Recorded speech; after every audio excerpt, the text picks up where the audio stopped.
Live streaming is on. Greetings and welcome to Stunt Hangar Video Hangouts. My name is Charles Carter and I'll be your host this evening. I want to extend to you my gratitude for you watching Stunt Hangar Video Hangouts. If you are watching this as a replay, I want you to know that I host these YouTube live streams every Monday and Friday evening starting at 6:45 p.m. Pacific Standard Time.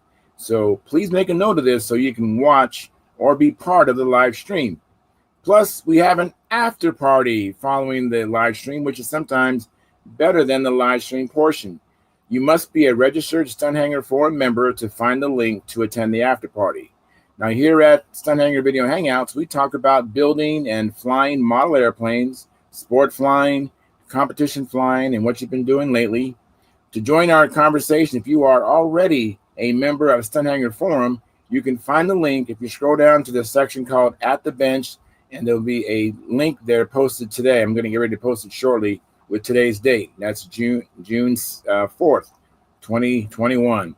Now, if you're not a member, please register at stunthangar.com/SMF. That's stunthangar.com/S as in sunset, M as in Mary, and F as in Foxtrot.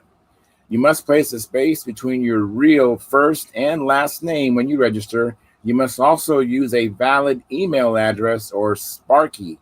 The proprietor of Stunt Hangar will not approve you. Now, if you are inclined to not come in and just enjoy watching us on YouTube, wonderful, fantastic. Please enter your questions or your comments in the chat box. And speaking of the chat box, you must have a registered YouTube channel to participate in the chat box. So if you don't have a YouTube registration, then you can't do that either. So get that taken care of. Now, I'll do my best to make your comments or a part of the show or any questions you have. I will get it to our illustrious panel, but understand sometimes I can't get a word in myself. I have to wait to make a pause, or sometimes I have to interrupt.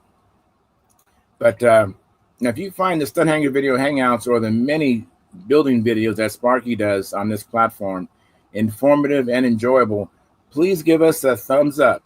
That's a like. Please subscribe and share the videos and comment. All those activities help the channel grow. And please also consider joining our YouTube membership, which starts at just $4.99 a month, which is less than 17 cents a day. And your support helps offset some of the expenses of running a Stunt Hangar. And with your membership, you'll get special badges I'll see in the YouTube chat box, and you have unlimited replay of member-only videos. And once a month, Sparky has a question and answer show for members only. Now, you can also use the Super Chat, which is located at the bottom of the chat box to make donations. That's if you don't want to do this monthly subscription, you can just donate on the Super Chat. And but again, that's only during a live stream. Is that chat?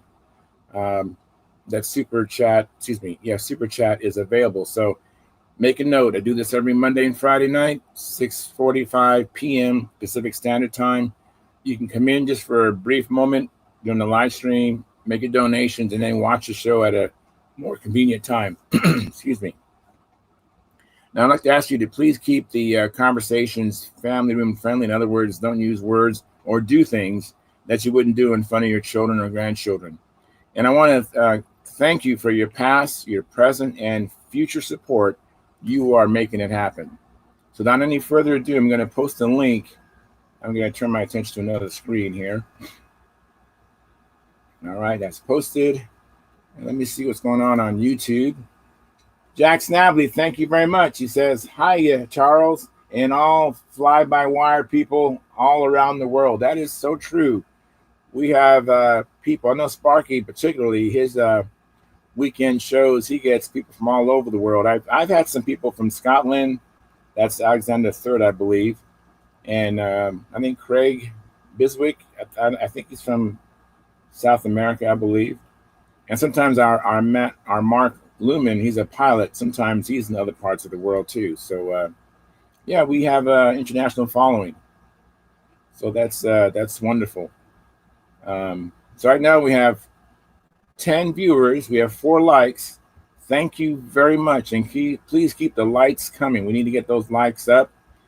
And I'm really disappointed that they replay. So if you're watching this as a replay, please hit the thumbs up. That's important. It helps the analytics and helps the channel grow. So please just take a second, click on the like button, and if you're worried about people thinking you like flying model airplanes, just make your like on your registration. Make your likes all private, so no one sees what you like.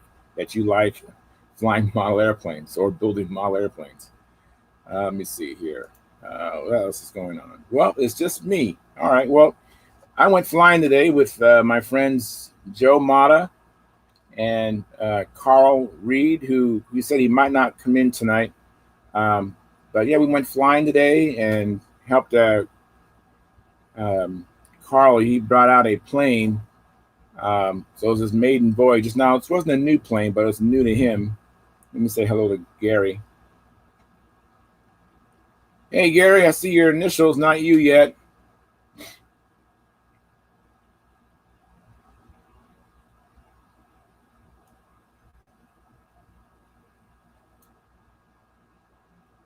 And now we have 12 concurrent viewers. And Mike Lonke says, big progress on Samuel's Nat's plane. Well, great. Hopefully you can come in later on, Mike, and maybe even have Sam explain what he's doing and what he has been doing. Hey, Gary, how are you, man? Good.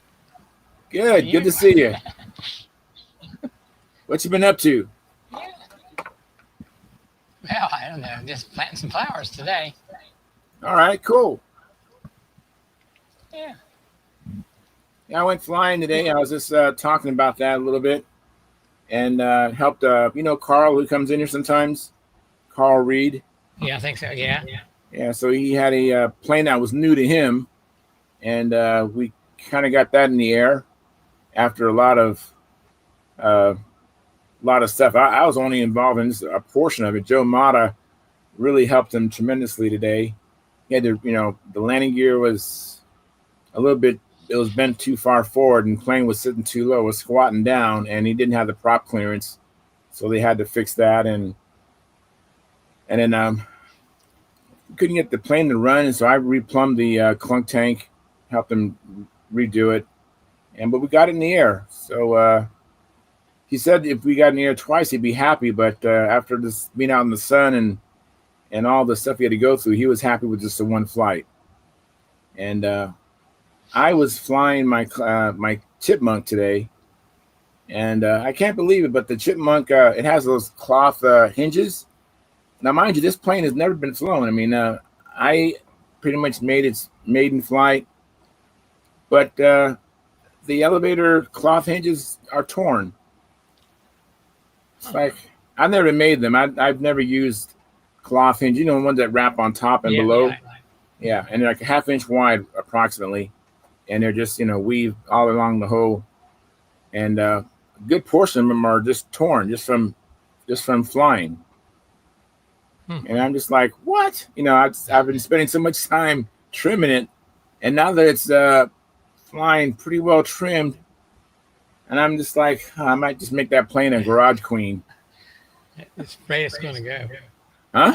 I got an echo when I talk. Really? I don't hear an echo. Yeah. Maybe. And I don't have anything on that I know of. I don't know. We'll just keep going. I haven't noticed it. Minnesota Mike says 106 here today, Charles. Yeah, I bet, buddy. Oh my goodness, that is really hot. But we have those days down here in Escondido. Trust me, I've flown in 107 for hours, mind you, not just for a little bit, for hours. Wow. And Mike Rigel says, I was meaning to ask, where are the Nats being held? And are they held in the same place every year? I've never thought about going. It seems like I would. Wait, I'm sorry.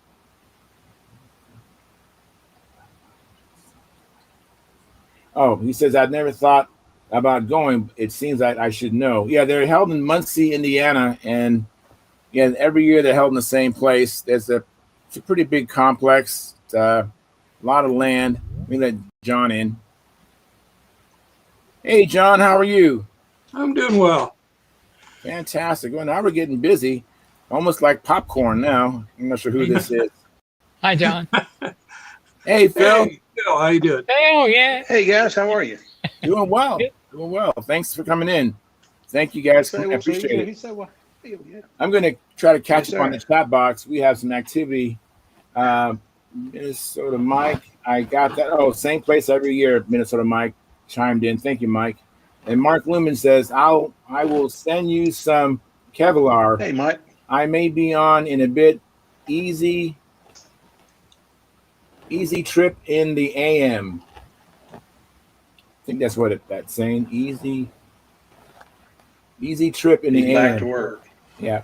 And then Minnesota Mike says, Muncie, that's what I said. And then Tom Ramel says, 6 of my 12 grandchildren were here today. Wow, that sounds like a lot of fun, Tom. He's tired. We did a lot of toe He's surfing tired. on the lake. Oh, that sounds like a lot of fun. And then Mick Regel, your name, I'm sorry if I'm butchering your name. He says, yeah, the home of the AMA. That's right. Muncie, Indiana is the home of the AMA. And then Minnesota Mike says, yes. Yeah, Mike Regel. And then Minnesota Mike says, Phil, I will get it out this week.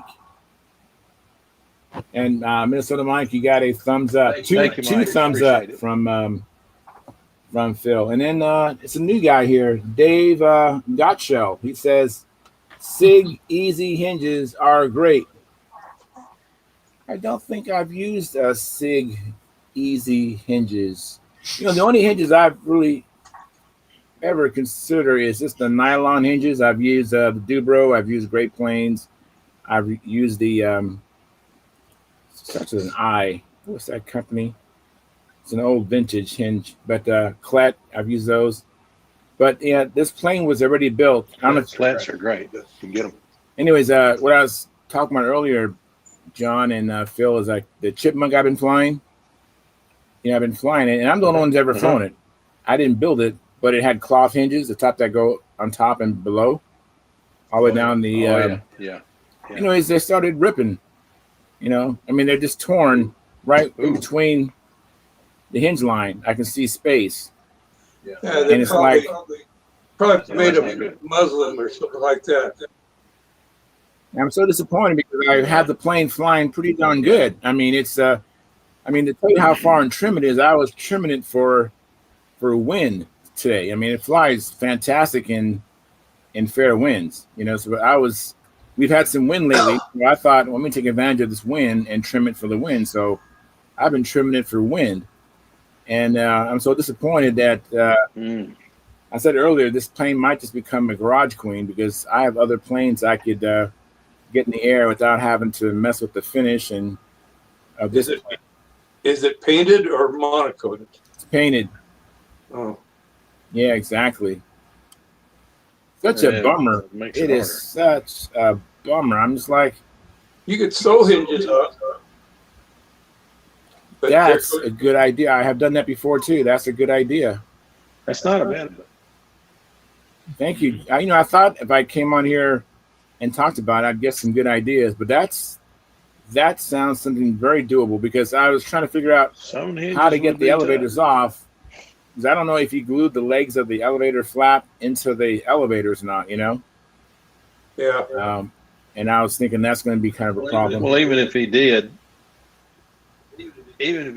most likely you can pop it and just slide it out of there. Because most times guys do that with CA glue so they harden the wood, or with if you used epoxy, you might be in trouble. But most times they do it with CA. Yeah. I hear a shadow. Yeah. There's an Hear echo. echo? Yeah. Echo. I am not hearing the echo. Well, Let me try. you got a good connection, Charles. Well, I'm sitting there sweating buckets. We had 100 degrees today. Yeah, Mike. Minnesota Mike had 106. In Minnesota? No, that's just his name. He's in Minnesota? California. Oh, I'm not sure exactly where he's at. My guess okay. would be. I know he's somewhere near Madera because that's where I see him at the Golden State Sun Championship. Is the echo gone? Yes. Yeah. Yes, it is. Don't know what you did, but it worked. Okay. Wow. But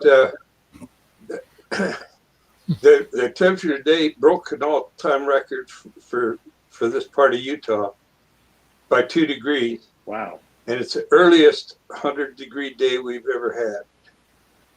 Wow. Yeah, the weather is definitely strange. Good Oh, grief. Minnesota Mike says he lives in Clovis. Well, I know Clovis.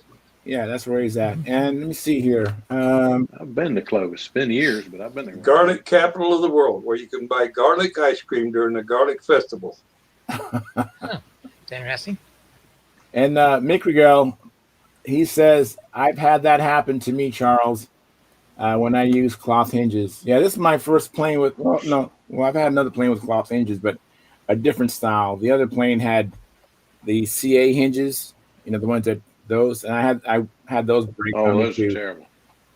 And then Minnesota Mike said Clovis, and then Tom Rammel says Mark Lumen offered some Kevlar for hinges. Yeah, that might be. I'd like to have some. I'd like to That try might some be of that the way to myself. go. I'd like to have some of that. I need to buy some of that.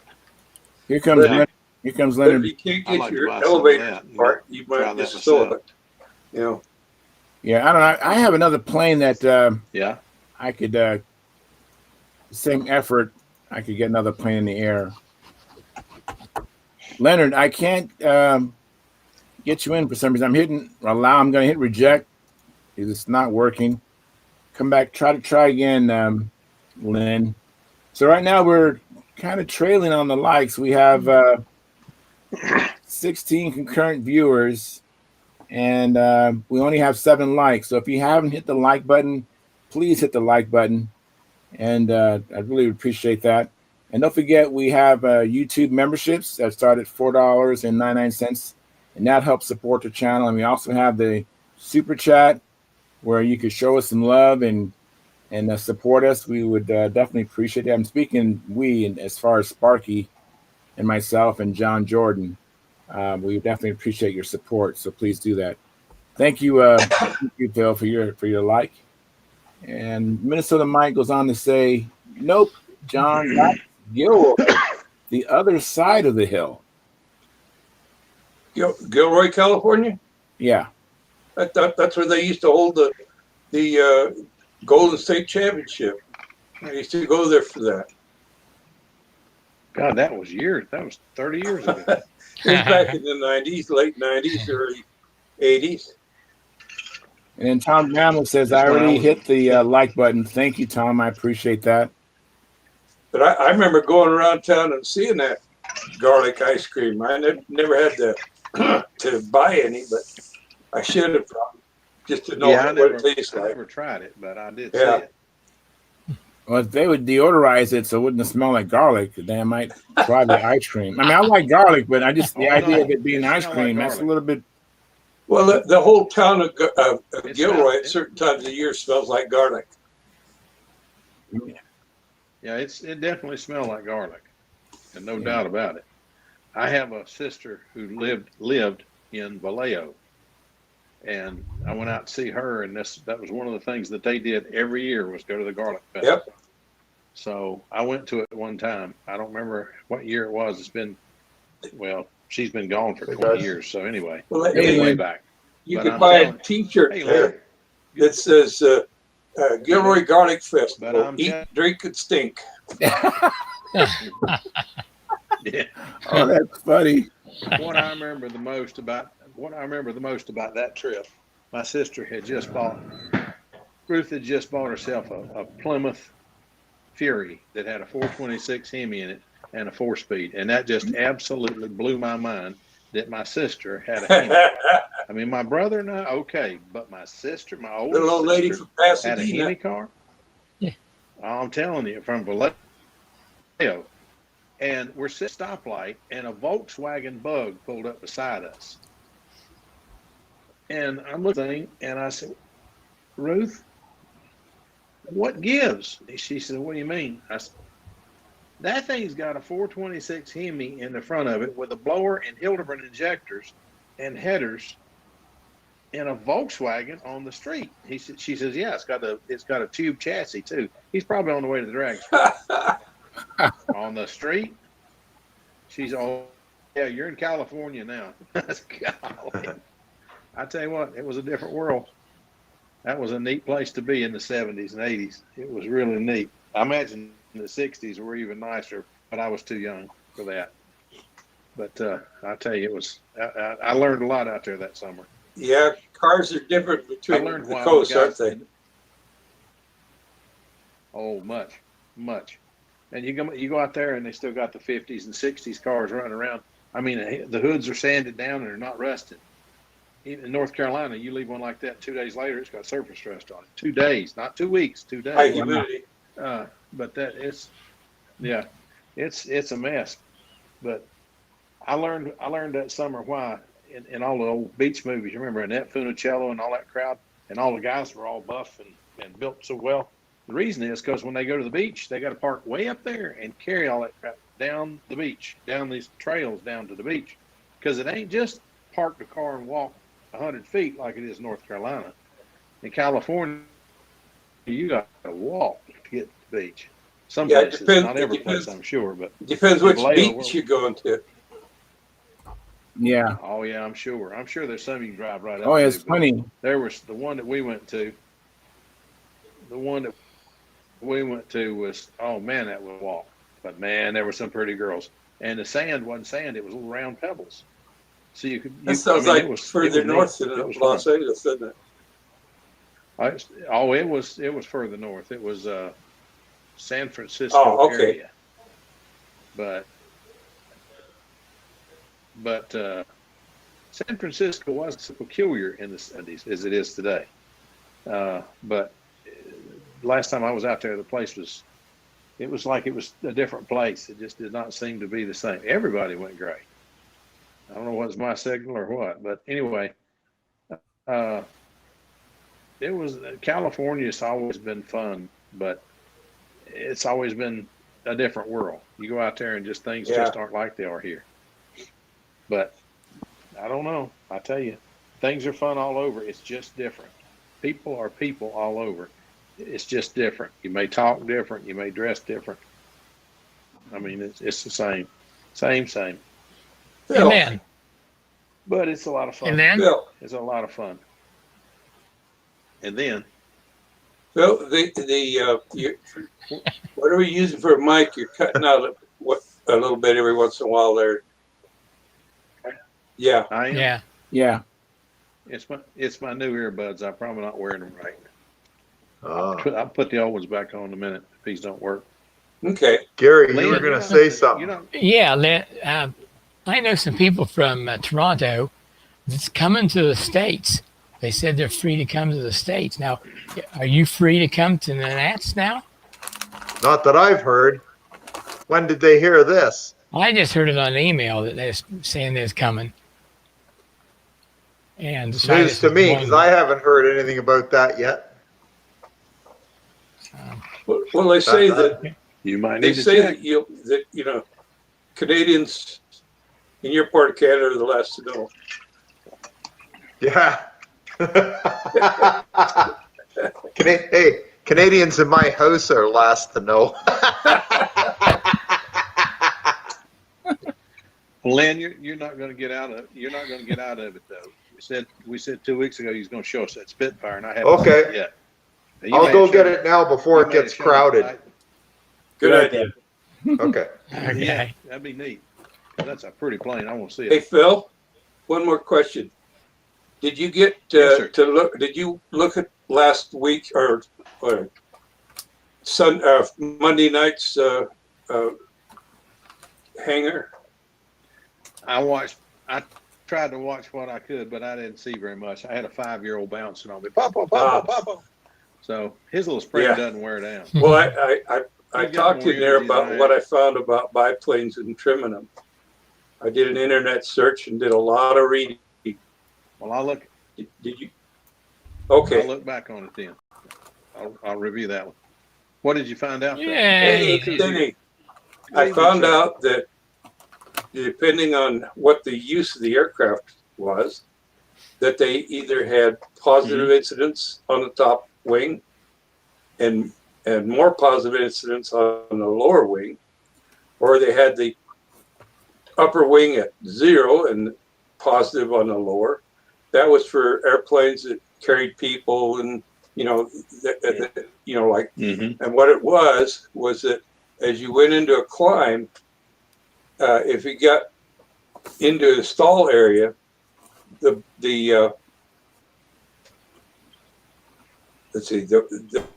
more incidents on the top wing stalls first. Now you're flying on the bottom wing, which is further back. So now it wants to drop the nose relatively gently and cut back to flying again. Oh, yeah. Makes sense. Okay. That makes sense. Aerobatics, in aerobatic aircraft, it might be a little bit different. But very seldom do they use 0-0 on both wings in any case. But in aerobatics, you want the bottom wing to stall first and the top wing to remain flying, and that now makes you a little tail heavy, which gives you a little more snap to your maneuvers. I was going to say, John, I'll bet that has something to do in full scale with where the ailerons are. That's probably the wing that gets less incidents on it because you want to maintain aileron control when the wing stalls. So if the ailerons are on the bottom wing, you put the top wing at positive and vice versa. How you doing, Dennis? I think you're right. Looky there. Finally got it all finished. 40.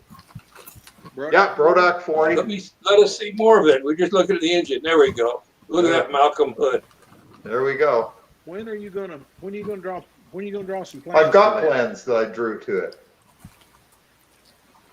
That's it turned out really What are you nice. charging for them? Yeah, it turned out pretty sharp. Flies good too. Really good. I have a Banshee kit that needs to be built. I think I know what I want to turn it into. All you have to do is change the shape of the tips. I have a Brodak 40 sitting around. I mean, it doesn't have the elliptical wing, but it gives you the Spitfire flavor. Yep. It gives you the flavor. That's all you're going to get. Yeah, exactly. I mean, it's just a pro. Man, that is really neat. The only place I used any. Go ahead. That is really neat. I said that is really neat. You can't cut that one short. That's well. Nice. Thank you very much. Yeah, it turned out really well. It did. What I did when I mounted the landing gear, what I did is I made plywood plates right in the wing. I put pieces of 1/4 inch on the ribs to beef them up to hold the plywood plates in the wing, so they're really stiff. So they shouldn't ever go anywhere, because we land on grass all the time here. And I didn't want to just use the little wooden blocks because they tend to rock and then eventually they come loose. Right. So I actually put plywood plates right between the two ribs. That is just really neat. Put like braces on top and bottom, and that really stiffened it up. Oh yeah. Landing gear. Make it like a tank. It is really neat, Lynn. Those wheels I actually got from Windy. They were off one of his Spitfires or a spare set that he had. Wow. So yeah, I'm really happy with it. And I've had about for a tank there. That's cool. just a Brodak Uniflow tank, 4.5 ounce. Seems to be just about right. Now, mind you, the motor may consume a little bit less fuel as it gets broken in a little more. But right now, it takes the whole 4.5 ounces to do the pattern. Okay, Or close to it, you know. What's your nose? Are you running muffler pressure, or you got your Uniflow open to the air? Yeah, just ram air pressure. You can see it right now. See, I've got the cap on the bottom, and then the Uniflow's just up. But what I want to do is I'm going to put a tube through the fuselage and bring the Uniflow to the inside of the wing, so that I get cleaner air. Something to think about, Lynn. Something to think about. Go ahead. Ram, I got away from Ram myself because I kept having problems with going into the wind. It would rich it up, and downwind it would lean out, and getting runs like that because coming in with the wind, you know, you get more ram pressure. So Yeah. I got to Yeah. where I just automatically put muffler pressure on it, and that's I've it. never had much luck with. See, I have the same problem with muffler pressure. I never seem to get a steady run with muffler pressure, and I don't know why. I can't I figure don't it out. either. I But- don't like now I'm not saying that all motors are that way, but some of mine don't run worth a damn on muffler pressure, and I don't know why. So Well, I basically, you know, the other thing I found. Go ahead. we all dance to a different drummer. Yeah. And The only thing I found that works better with the ram air pressure, and I haven't done it on this one yet because I'm only in the preliminary stages, is what I do is I put a little nipple on top of the uniflow so that the hole is smaller, so that the pressure isn't as much, and it seems to work even better that way than just the whole open tube. that's not a bad point. See, I went to using our plastic tanks, and so my Right. inflow is in the middle of the tank up next to the wall. Yeah. And you know something interesting? I tried that on the Chipmunk. Remember that Chipmunk I was refurbishing? It Yeah. works amazing. It worked absolutely amazing, John. It's outstanding. It works great. And I forgot to tell you. Alan Brickhouse taught me that little trick. Well, he was a sharp cookie, no doubt about that, because Yep. that worked really well. Because a metal tank wouldn't fit in the compartment; it was too wide. And if I went to a narrow wedge tank, they didn't have one the size I needed, and I would have had to have made one, and I just didn't want to get into it. So I took out just a regular Dubro RC tank, and I plumbed it the way you told me, and it worked amazing. It was perfect right off the board. Ah, good. So thank you. Hey, can You you have any read? trouble adjusting the height? No, I actually got it pretty close right on the first go. I couldn't notice any difference inverted or right side up. Outstanding. So I guess I got lucky. What How do high you is hit? guys. that? How high is that tank? Looks like about a 1/4 inch or so. It's about 1/8 of an inch above center. 1/8 of an inch or so. Okay, good. Well, maybe a quarter. It might be closer to a quarter. Between 1/8 and a quarter, maybe 3/16. All right. Hey, what was that little trick you said you did? For the tank, Yes. what I do on the ram air pressure tube, the uniflow tube that comes out of the top of your tank, what I do is I put a piece of fuel tubing on it and then put a little nipple with a smaller hole, All right. like a little pressure nipple. Okay. Yeah, a friend of mine does that using a pop rivet. Yeah, that'll work. Yeah, that'll work too. Yeah. Okay. Well, thanks, guys. And I'm running a 11 4.5 Yoshi Pro, Oh wow. 4.5 4 and a inch half. Wow. And what size And it motor seems is to be that? That's pretty neat. Rodak 40. Rodak 40. They do. Yeah, it runs really well. It seems to have lots of power. Running it with the high RPM, it doesn't have quite as much of a brake, but you still notice it. But yeah, I'm really happy with the airplane, and I'm happy with the motor. That is really neat. And it came out at 45 and a bit ounces. It's under 46, so 45 ounces roughly. Very Did nice. did you see what I showed the Torino? How I simulated the wheel wells on the bottom of the wing? Yes, I did. And I thought about doing that on this. I just haven't done it. I probably still could if I wanted to. You I could, just yeah. haven't done it. It would I could do them on the bottom. it would be striking because people wouldn't expect to see that. Yeah, I may actually consider that. But what I'll probably do is I'll wait till the fall now, and then I'll clean it up real good, and then do it over the winter type of thing. There you go. Yeah, That looks I'm really still good. trying to wrap. I'm still trying to wrap up 4 other projects right now. Very close now. Hopefully next year. There you go.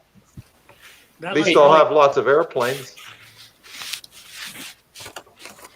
I've got them all painted now. They're just waiting to cure. I leave them for 2 weeks to cure with the rattle can before I put motors and stuff in them. Hey, did I understand that right? That you built that out of a Banshee kit? Banshee kit, yep. Okay. Just the wing. Just the it wing. wasn't. I didn't actually use the kit. I just used the rib template and the wing template. Okay, and then So I took the plan. I put the plans for the wing on the table, built the wing, and then just changed the tips around. Okay, and then so you cut out your own fuselage? You didn't use the fuselage in the kit? Cut out my own fuse, my own rib. I cut everything out myself. It's all scratch built. Okay.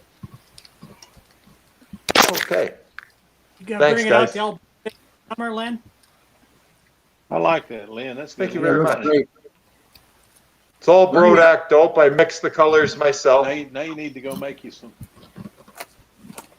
I just took the Brodak green and brown Now you need to and go. mixed up my own little concoctions of paint.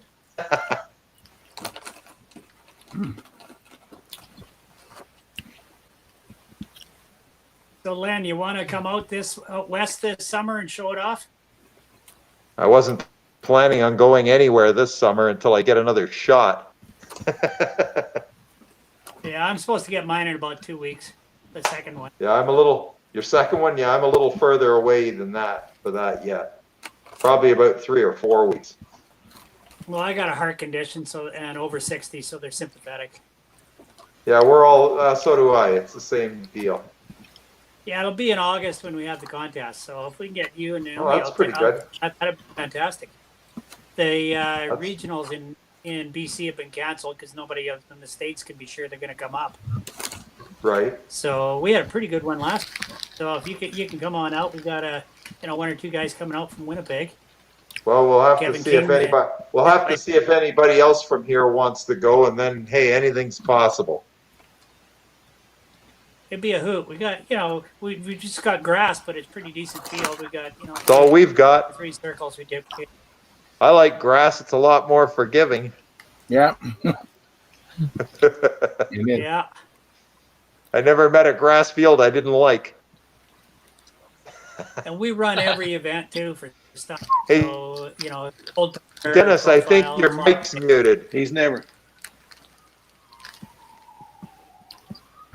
met the wiregrass of Florida. Yeah. I was just going to He has say, flown I like grass fields when it's 95 degrees out. Much better than runways. Oh, yeah. Pavements. Yes. My God. You learned that at Muncie, didn't you? Yeah. Well, I was thinking Lake Charles, Louisiana in 1974, I think it was. And Yeah. standing, I was like dancing the whole time. I couldn't stand with my feet on the runway. It was too man. darn hot.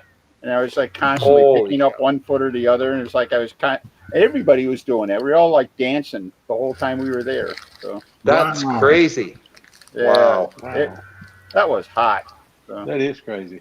And it was I read that 95 down there in Lake Charles, Louisiana. So I read the contest results from that contest in flying models so many times I wore out the print. Wow. Wow. I still see that picture of Bob Gieske with the pipe hanging out of his mouth flying the Nobler and winning. Oh, Charles, it looks like YouTube just went screwy. Well, maybe it did, but on my side, it shows excellent connection for YouTube. Because I tried a different video on YouTube. It works fine, but Stunt Hangar's just doing the spinny circle thing. Okay. Yeah. What? But anyways, let me catch up, you guys. I got the chat box, which is gotten wait for me. And let me say hi. Thank you for coming in, Dennis and Robert and Peter and Carl. Appreciate you guys coming in. Thank you very much. Hi, guys. And getting back to the chat, I'm going to go back. I got to scroll up to catch up. So Jack Snavely, he said cloth hinges work great if done traditionally with dope finish. They also must be tight. All my planes have cloth hinges, all Fox 35 and smaller, and that is as big as I go. And then Jeff Riley said, "Good evening, Stunt Hangar." And Minnesota Mike says hi to Jeff, and then Jeff says hi to Mike. How you doing? That kind of stuff. And then Minnesota Mike says, "Doing okay. Just had a full mouth reconstruction." Oh my God! And then Jeff Riley says, Wow. "Ouch! Get to sit in a dental chair Tuesday. Luckily, just a cleaning." And Minnesota Mike says, "Nice." And then Yeah. Jeff Riley said, "Did you ever find your free flight?" And Minnesota Mike says, "Yes, was 10 miles away." Oh. And then Jeff Snavely, he says, "Hi, Jeff, Mike, and all." And then Minnesota Mike says, "Hi, Jack." And Jeff Riley, I scrolled up too far. Jeff Riley, see, I'm behind. I'm really behind. Jeff Riley says, "I was bench running a couple of my Fox 35s today. He now, he I guess his new neighbors got upset. Yeah, you got to break in your neighbor's clothes." And Minnesota Mike says, "Yeah, I'll do I have it. a few around here that don't like the good noise." Yeah, I know. Jeff Riley goes on. He's laughing. He said, "Brother, the dogs is well." And Daryl Works, he's in here. He says, "Is that dope finish? Is that a dope finish?" I guess that's you, Lynn. What's The the finish? Spitfire. Yes, it is. Yes, it's all Brodak dope. All right. The And then whole Jack thing. Smiley, he says, "My neighbor has a baby and said, go ahead, run them. It doesn't bother them. Small motors, glow, and compression ignition motors, no problem." Minnesota Mike says, "When I run nitro bike, neighbors call cops all the time." Wow. And then Jeff Riley says, "You have good neighbors. Mine think they're in Beverly Hills."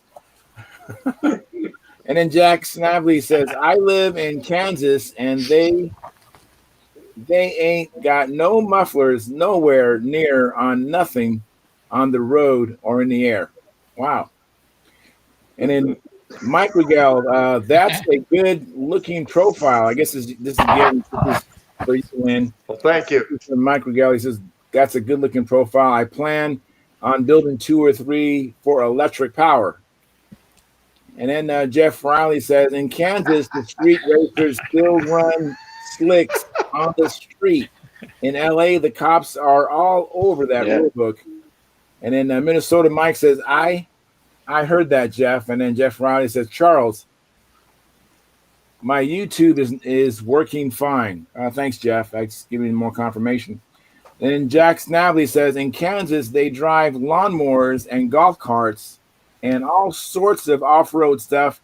No tags or insurance or lights or mufflers or driver's license."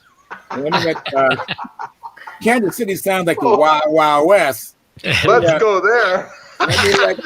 They have tornadoes too. Let's go there. Yes. And It's a great then, place to fly jets, you know. and Mike Rigel says, "LA is a different world than Kansas. In LA, they say, I don't think we're in Kansas anymore." Yeah, remember the Wizard of Oz? When she realizes she's not in Kansas City anymore. Hey, you guys are all caught up, but we have 21 concurrent viewers, 15 likes, 0 chat revenue. Please consider showing us some love. Give us some donations. Please donate. Please subscribe. Please do all that and comment and likes and all that. It helps the channel grow. And then we also have a YouTube membership, which starts at $4.99 a month, which is only 17 cents a day. And that helps the channel as well. So we're all caught up. It looks like Tryan is in the garage. Yeah. Hey, Tryan, thanks for coming in. And, He's coming. He's I working on think it. you went in How are you, Tran? so someone is the someone You saw who was here. You saw who was here and went in the house. Now, Hey, I guys. have a request for someone that wants to speak, but unfortunately, it just said guess, so I don't know who wants to speak. So Ignore that. I'm just playing with buttons. That's showing me it's ignore it. I was just playing with buttons and trying to find where I could find the like button on this since I can't do it on YouTube. All righty. Hey guys, I have a question. You were talking about running your motors on pressure a few minutes ago. Yeah. Well, how do you keep the fuel from backflowing through that pressure line and filling the muffler up with fuel? When you fuel it up, Well, you bring the outlet up above the fuel level. it's when you fuel it up or during the run. Well, when we fuel it up and trying to get it started. I think no. I think most people just disconnect that when they fuel it up. They use that as an overflow. Yeah, exactly. And then you put it back. You connect it back in and start your motor normally. Right. Yeah. Right. But on one of my engines, I was trying to get started up today with Charles. We have problems with the backflowing and filling the muffler up with fuel. But we had to tip the plane upward to get the fuel to drain out of the muffler. So what you can try to do is you can I try. just wondered if any of you have that problem. You can try filling it through the uniflow inlet. That means you turn around, you unplug the overflow, you disconnect the tubing from the muffler and fill it through the uniflow line until you had to come out the overflow and then just. That's if he has That's what we did. That's what we did, right, Charles? Okay. Cap Well, that off. I'd have to see the tank. I'd have to see the tank to see how it's vented. Yeah. Okay. I think if you use pressure, you have to put it to the overflow. No. No. Let me let Eddie in. No, No. right. Typically, your uniflow would go to Put it muffler to the pressure. Uniflow. Put it to the uniflow. Go ahead, Denny's Denny. got his hand up. Let me let Denny speak. Go ahead, Denny. I was just going to say, watch out. This is the electric guy talking, but it will. That's okay. It will- You all it know will more than I work. do. What will work, Carl, is if you see that happening, put your finger over the muffler outlet. Flip the prop, and the pressure going through the engine will actually pump the fuel back out of the pressure line, back into the tank. All right, and then once you get past the siphoning, you're usually okay. Okay. If you get solid All right. fuel siphon, of course, it'll draw through and stuff. But just try flipping the prop with your finger over the muffler, and that'll do it. Yeah, that's what it Okay, is. He's all got a siphoning problem. That's right. Yeah, exactly. Yeah. But Carl, you was out in the center after we replumbed the tank. It didn't siphon anymore. It was just. Oh, when it was didn't? I Yeah. thought it did. No, he's having. I thought it did when you and Joe were holding the plane and you were trying to get it started and I was on the handle. So I thought that's what the problem was. I thought it went away after we replumbed it. We had another Okay, issue. all right. After we, I don't know. Okay. It was a long, right. hot day out here, but we got it going. But we did replumb it, and there was a significant siphoning problem earlier. And then once I replumbed it, it wasn't quite as bad. I mean, when we tipped it back, you just get a little bit of fuel coming out of the muffler. But earlier on, it was a lot. So, and I have a One couple night more, we should do a form on plumbing tanks. Yeah, I think that'd be good. That'd be really good. Yeah. Be good.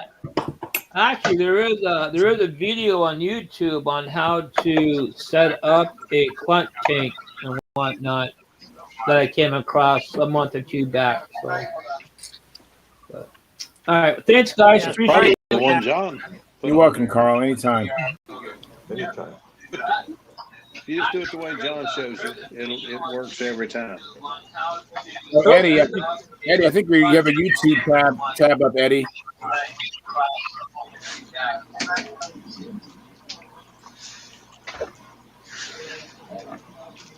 Did you get that, Eddie? Thank you, Eddie. I think you fixed it. Yeah. Computers were really slow tonight. Try I sent your money today. Thank you, sir. You're welcome. I think I have a box here. I might box them and just send them to your way. No sense. Yeah, whenever you get, well, you can wait till it comes if you want. I'm not in a hurry. Whatever. No, it's fine. I'm pretty sure I'm not gonna. Yeah, I'm not gonna stick you good for guy. them, that's for sure. If it was a Yeah, I don't complete stranger, I'd probably do that. Not but for that. not You better with- not. I Hey, was, Eddie, I was thanks, kind of busy thanks for coming in. this rest of the week. You know, I'm getting No, ready that's to yeah. thinking now. I hear you. Um, I've been busy too. It's all good. Whenever you get to it. I went to Harbor Freight and I got this hose for the airbrush. Uh-huh. And guess Yeah. what? It What? came. It comes with an adapter for a 1/8" MPT, which goes right into your compressor. Oh, very cool. Perfect. All I Awesome. bought is just this little thing here That's neat. because it comes with this adapter, which is That is awesome, neat. man. I was like, Yeah. how am I going to connect this airbrush hose to this? Because they are usually designed to go into the little dinky compressors. Yeah, the little rinky dink compressor. Yeah. That's awesome. But the hose itself came with this. I was like, That's awesome. That is great. when I looked at it and I say, man, it's like, I said, okay, I'm going to get a hose. Now I need to look at it and see how am I going to adapt it to my compressor? What do I need to buy to adapt compressor? And when I saw this on the hose, I was like, cool. Oh my God. That's awesome. Yeah. I've never seen that. That's great. Harbor Freight, man. $7. Yeah. And it's pretty nice hose. Nice. Nice and flexible. Yeah. So if you guys want to see a couple of things, I can share some things with you. Sure, go ahead. Go ahead. You know, it's like I'm not sure if I'm going to make it to the Nats. I'm not sure if I'm going to make it to the Nats, but yeah, I hope so. You know, anyways. So it's gonna be. I'm gonna approach it like it's gonna be what's it gonna be. If I finish the plane and I'm in time to finish it and put a couple of flights on it, or even if I get to fly do maiden flights at the Nats, I don't care, right? It's fine. I'm gonna go. But if I don't, I don't. I'm just gonna go as fast as I can. Play it by ear. Yeah. That's all you can do. Yeah. So I want to open something here. We're getting some background noise. I wonder where that's coming from. Okay. So here you go, guys. I've got a question while you're doing that. Okay, never mind. Where is it? I got those goodies from Mike the other day, and he told me to bring a plane to the Muncie. Are you allowed to fly even though you don't have AMA numbers? No, I know not in the contest, but just fun fly, open fly. Oh yeah. So they said bring a plane, fly it. I'm sorry, you guys see it? Yeah. Yeah. This is kind of the general direction in which I want to go. That looks good, Tryon. So the idea is that this is gonna still stay kind of the same original paint scheme, right? And you can see like these are a bunch of squares side by side, but they're gonna be different shades of the same color. Okay, interesting. Kind of like the Partridge Family. So this is gonna be an open cockpit. That really is slick. Yeah. What happened to your just a stencil? What was your answer, Tryon? Is it an open cockpit or not? No, it's a stencil. Oh, okay. This is the stencil for the paint job. Alrighty. Okay. Wait till you see his wing. You are going to flip out when you see his wing and tail group. Paint scheme on it is nice. So this is nice, but you can really see what it's going to be on the wing, and it is slick. So let me see. Okay, you guys go ahead, and I'm going to show you the idea where I came from. You know, kind of like. You have some more questions, Eddie? Yeah, I just like I said, I've never been to the Nats, and I didn't know what kind of rules they had as far as non competitors flying. Hold on, this is Mike calling now. Hello. Yeah, I'm fixing to.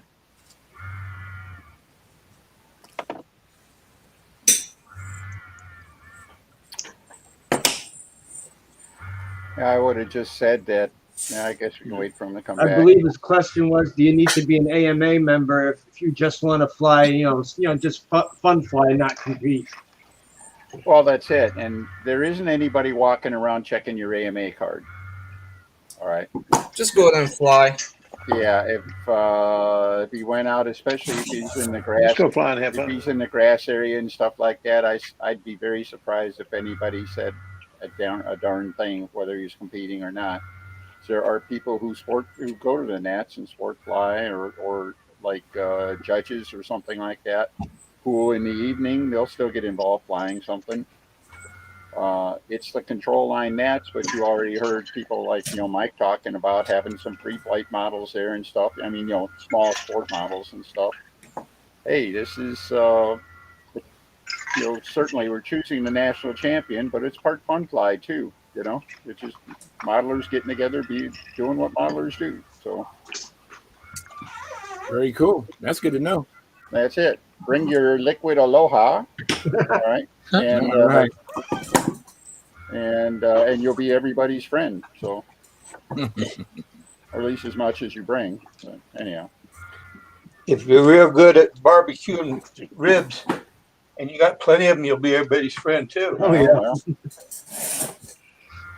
Well, there's another comment on the chat box. Let me. So Mike Rigel, he says, yeah, about the profile. I saw some plans for a Weddell Williams racer.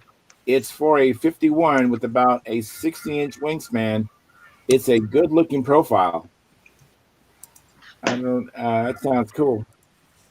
And I then think somebody put that on the Stunt Hangar. I have plans.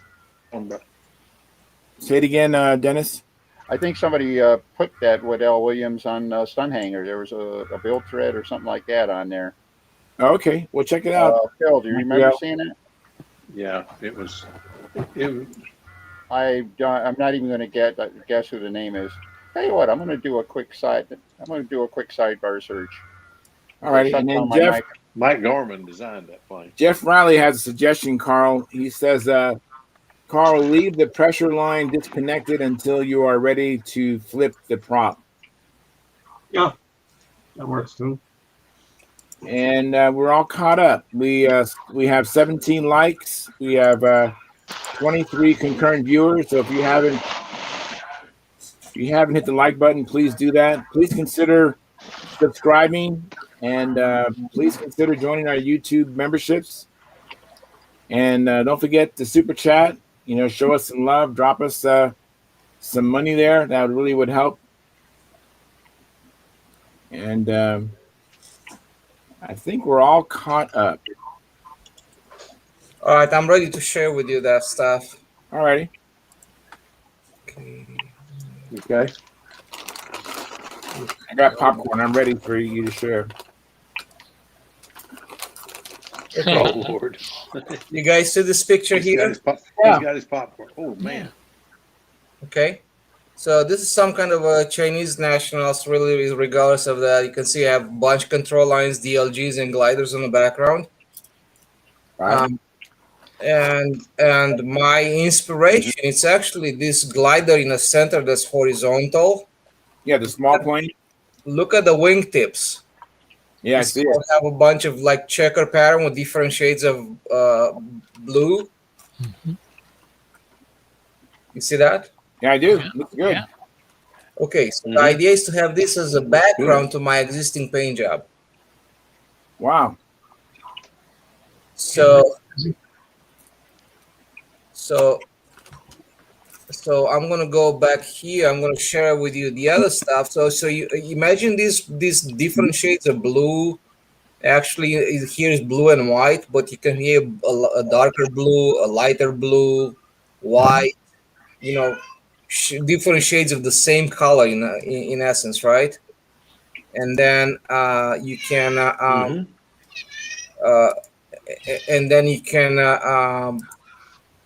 do these. Where did it go? Hang on, I need to open it first.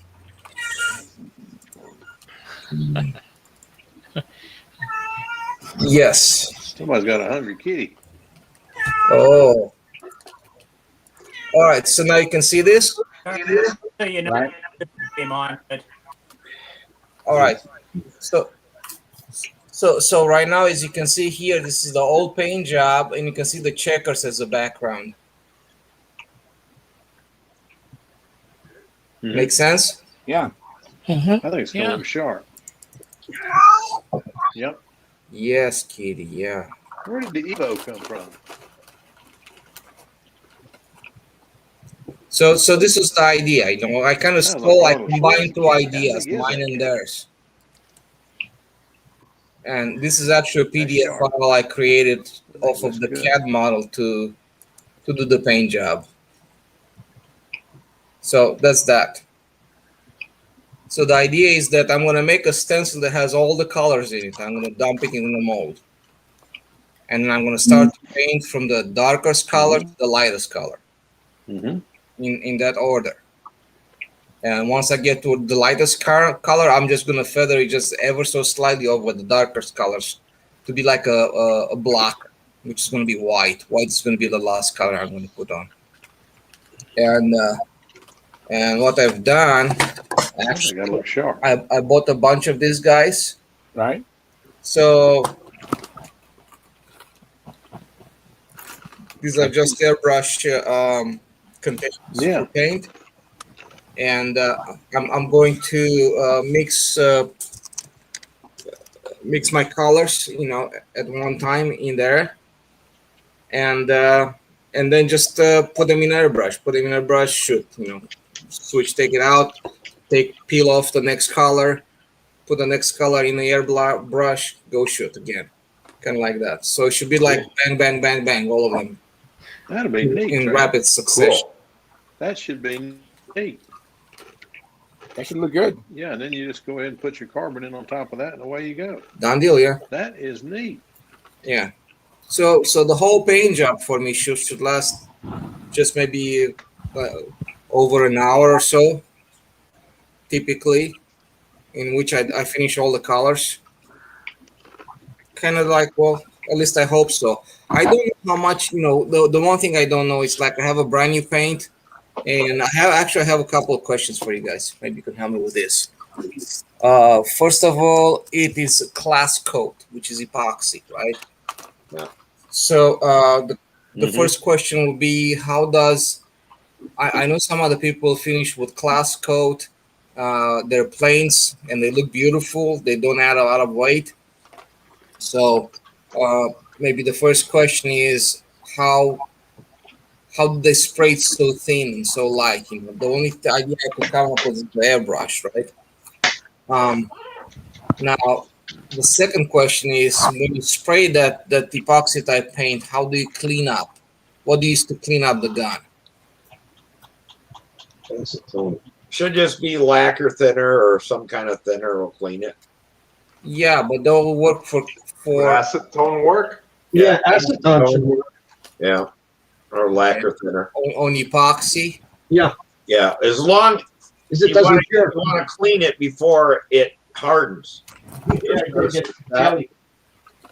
Yeah, so you want to. Yeah, you don't get to wait. As soon as you finish spraying, you got to clean it now.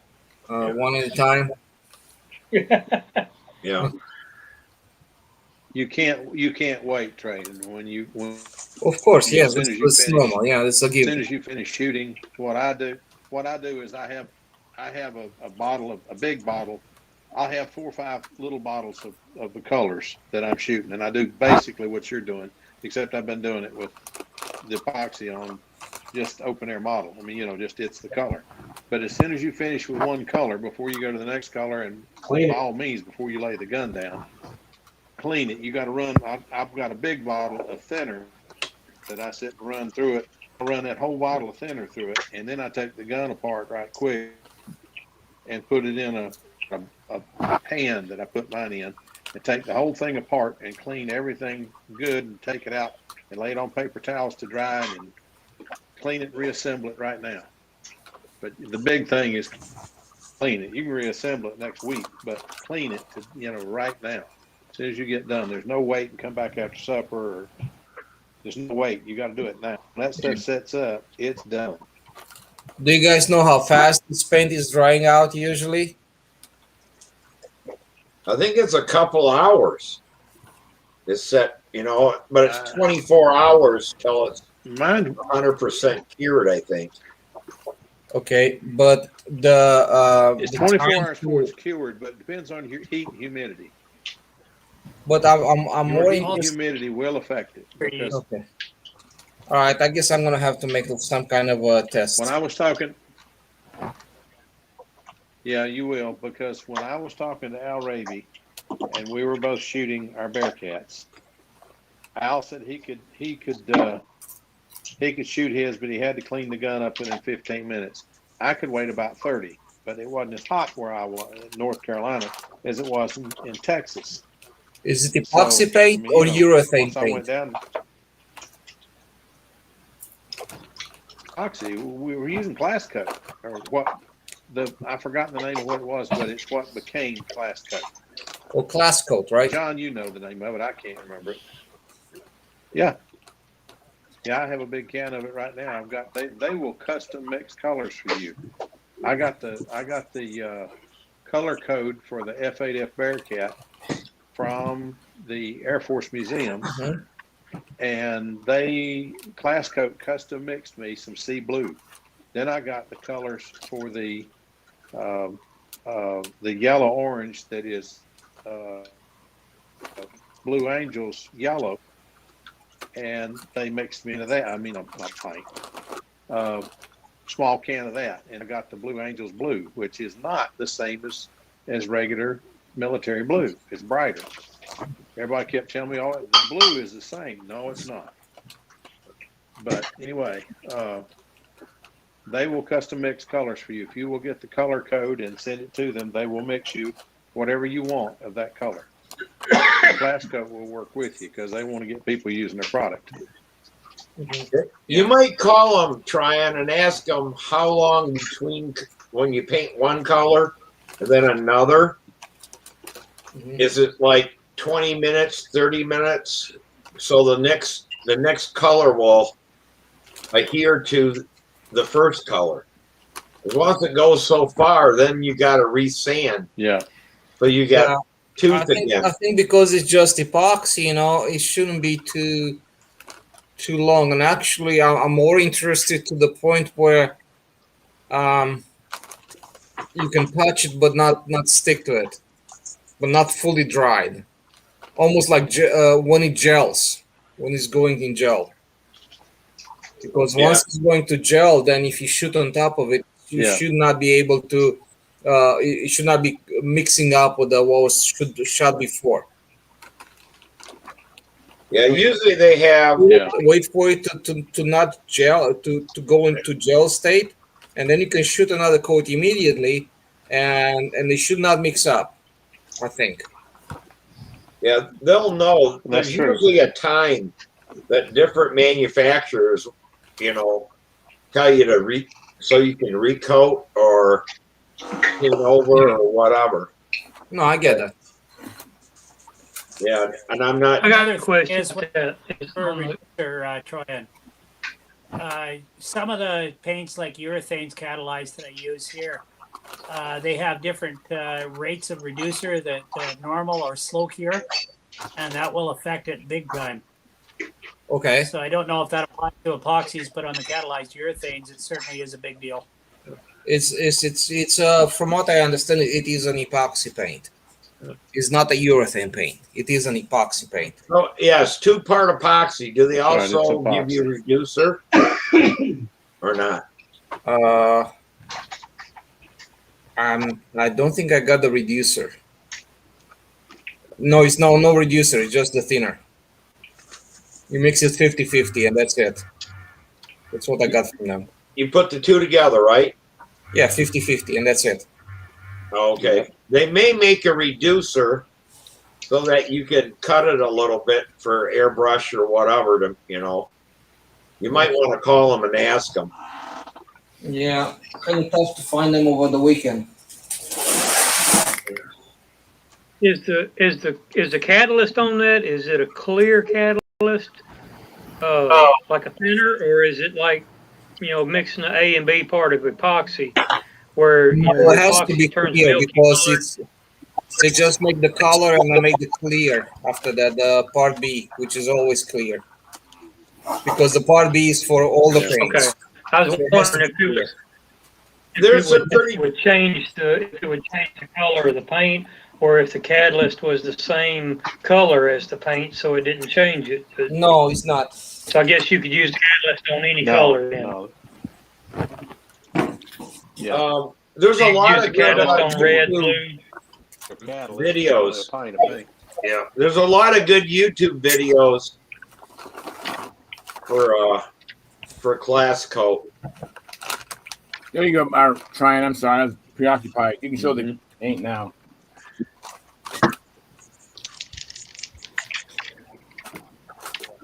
Yeah, I've got some like that. Just like what I've got. So I think this is the clear. That's the red. Well, that's the red one.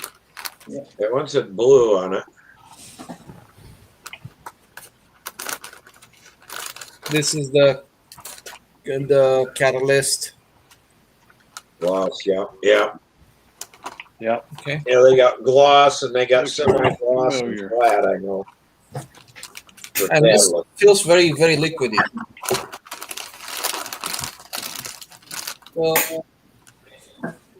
So the method to my madness was to just get the paint and the catalyst, right?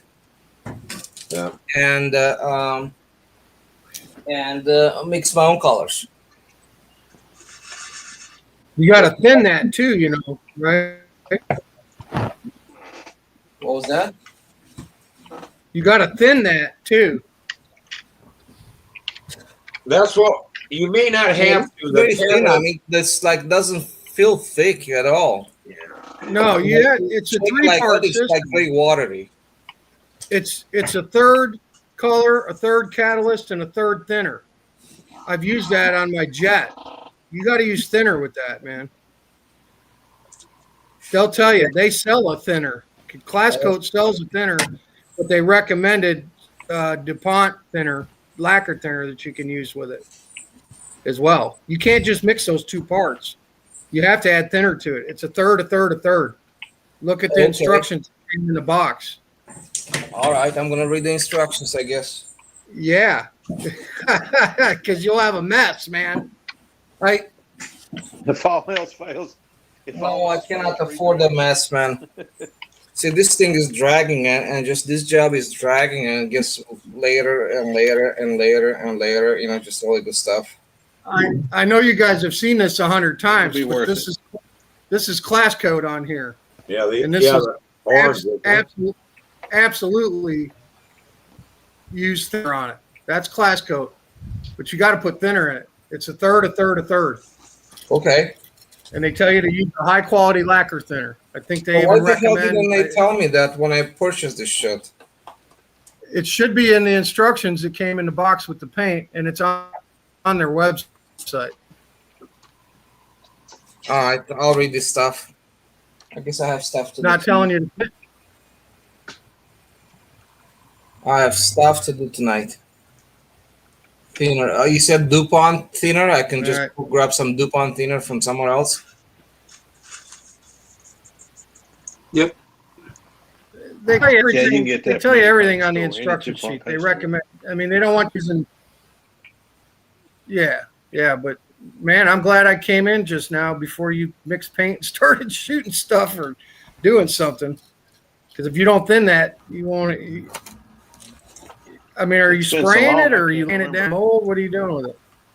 Well, I was going to use load up these guys here with and have a bunch of them, a bunch of different colors loaded, and just shoot a color, then move to the next one, so on and so forth. You can't shoot that without thinning it. Well, you'd have figured it out on the first jar anyway. You'd have tried spraying it. Yeah, It no, I was wouldn't going work. to try one color only to test it out. Yeah. And I was going to test it on some scrap pieces over here. Seems like he's right. It does have to be third, a third, a third.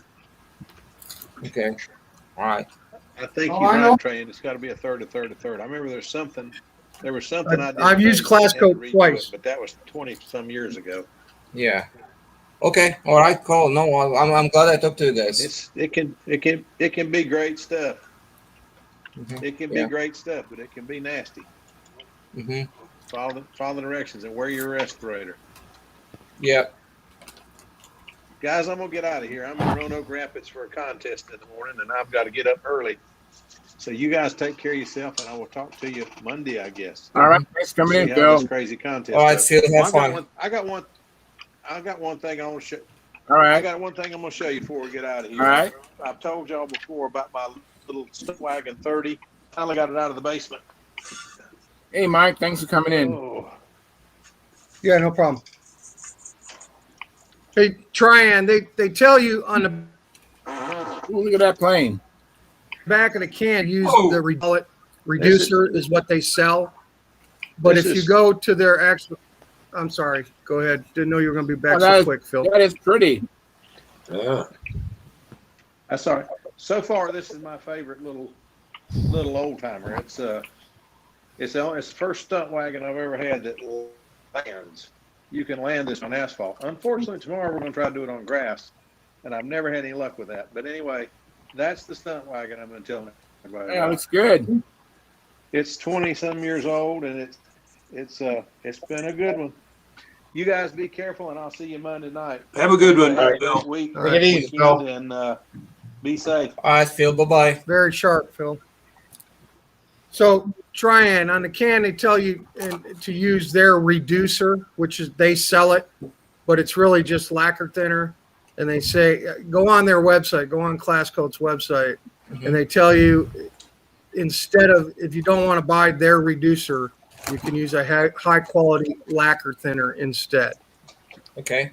Which is what I'm sure their reducer is. They just call it reducer so they can charge you twice as much money for it, I'm sure, you know. Okay. All right, I'll do that. And when you, how did you clean up your gun and whatever you used? Lacquer thinner. Lacquer thinner. I mean, I brushed the jet. Yeah, I brushed it. I didn't shoot it, but I brushed it.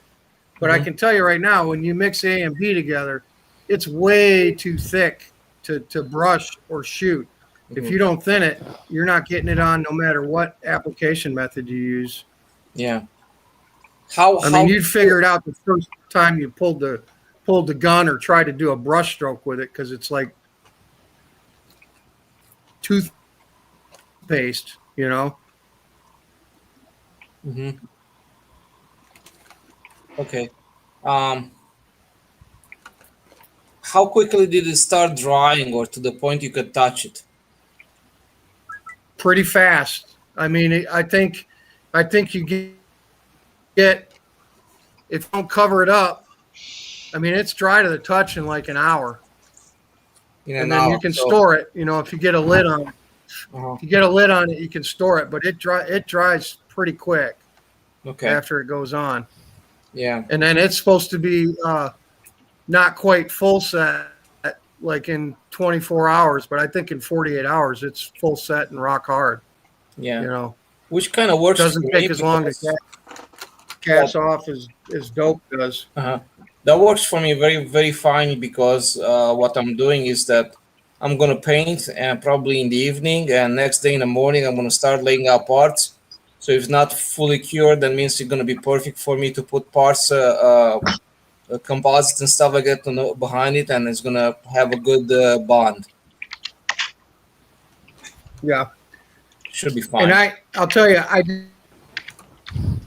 did not use the clear afterwards, because I bought the high gloss orange. And for me on the jet, the finish was nice enough with just the high gloss that I didn't bother buying the clear and doing clear over it, because it was pretty shiny as it was. Okay. The other thing that stopped me from doing it is it's so expensive. You know, I think them little tiny cans, aren't they like $35 a piece or something for just the little ones, the 4-ounce jars or 6-ounce jars? It's pretty pricey stuff. Yeah, this is like $22 each. It's 8 ounces, I think. And if you next size up, I think it's shipping. No, with shipping, you ended up it's like $60 with shipping. Yeah, it's Well, yeah, actually I dropped about $250 in everything I bought here, and but this should last me for a while. Well, look at it this way. You're look at it this way. You're gonna get a third more now because you're gonna thin it. So you just stretched it out by a third. Yeah, I guess. And look what I got for my. I did buy some pigment.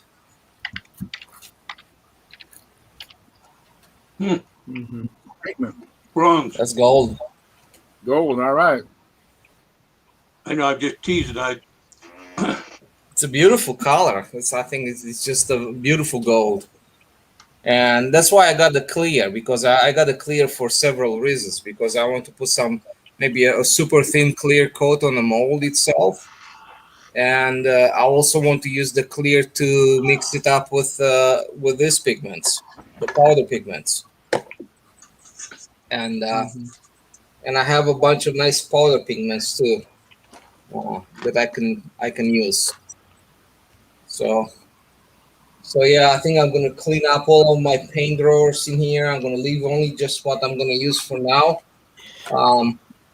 I have to do a lot of cleaning, a lot of prepping.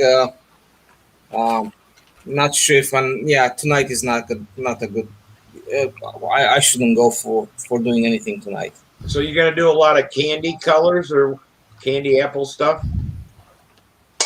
I have them if I want to. I can put. You can put all of these pigments inside the clear and just shoot that. Yeah, that's what I was saying, because you won't get any custom colors unless you have tint base. I do custom colors because I got the red, I got the blue, the red, blue, yellow. Yeah, I have red, blue, yellow, white, and black, and I also got the clear.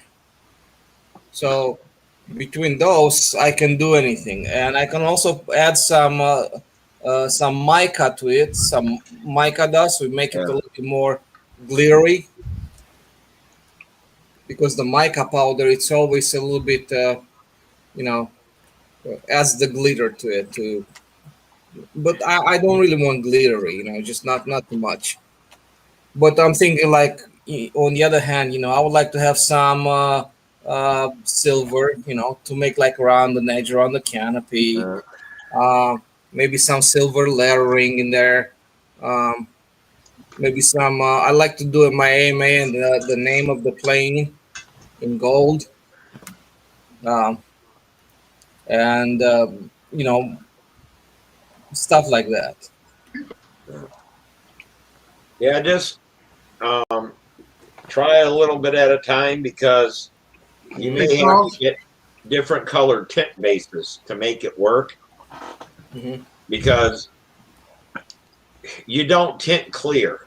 That's not how you get a colored paint. They call it a tint base. And there's different stuff in that to stop you from being able to see through it. And then you add your color to it. Yeah. But you need a base to tint it. Otherwise you get candy. All a candy color is color and clear. And that gives you a translucent color. Because if you I know that. So much pigment to make it to cover, it would be too heavy. Yeah, it's all of that is done on some kind of a base, Either you go white or silver or No. That's a finished color. A base is a base, and they'll probably have 4, 5, or 6 different bases that you use to get what colors you want. A bright red to a different fire engine red. Yeah, but like I said, I'm not sure. I don't think I want to go in that direction at all. Go ahead, Charles. Go ahead, Mike. Mike, you had a question?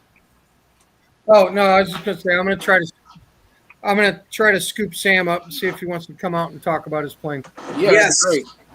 Yes, we got a little show and tell on his Victor 40 Tom Dixon profile. Sounds good. So Let me go grab him. All right. See if Yeah. he's up to it. Let me catch up on the chat box. Hey, Walter says hello from Kenna, West Virginia. Thanks, Walter, for coming in. And then Jeff Riley said hi to Walter, and Walter said hi to Jeff. And we're up to 20 viewers and 20 likes. Actually, 21 viewers and 20 likes. So that's really good. We still have 0 chat revenue. Don't forget, while we run a live stream, you can donate. And if you're watching this as a replay, you need to come in during a live stream to donate if you want to help us out, and that'd be greatly appreciated. And don't forget the new memberships for the YouTube channel. That's $4.99 a month, which is less than 17 cents a day. I'm a member. I'm actually a member as well. So, and I can tell the members on the chat box because they have unique icons when they are members. So, yeah, please support. It'd be greatly appreciated. Right. Yeah, what it is, Tryon, is if you use paint to try to tint with, we call it a blend. Because every blue paint, when you see different colors blues, it's because there's other colors in that blue. It's not a true blue. Same with red, a true yellow. And you may have black in it, you may have blue in it, you could have red in it. You know, different colors gives you the different colors of yellow. So unless you have pure, like phthalo blue is the pure blue. So when we're tinting, it depends on how blue you want something, is how much phthalo blue's in it. And then you may tick it with just a teeny weeny. I mean, we'd put an ounce in 1,000 gallons of black to change color of blue. It really changes it that much. So, I mean, in a little 1 ounce deal, you'd have to put it like on a toothpick and put your black in it if you want to darken it. Otherwise, you're going to go so far black, you'll never bring it back. Yeah, I get it. So, yeah, you know, we had, I don't know, there was probably 5 or 6 different base reds and so many base blues and, you know, blue and yellow makes green. But actually, there's green pigments that are in nature that are green that you can't, like John Deere green, you can't mix blue and yellow and get John Deere green. There's just no way to do it because we used to make it there at Guardsman.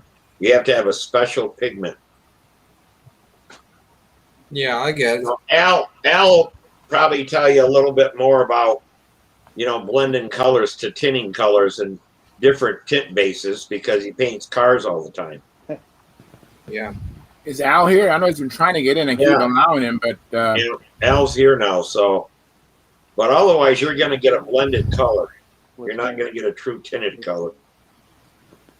Hey, Al, thanks for coming in, Al. Love a green plane. I'm having trouble.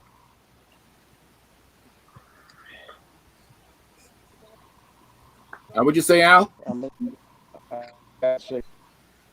there you are. I said I haven't had signal. I'm down in my basement.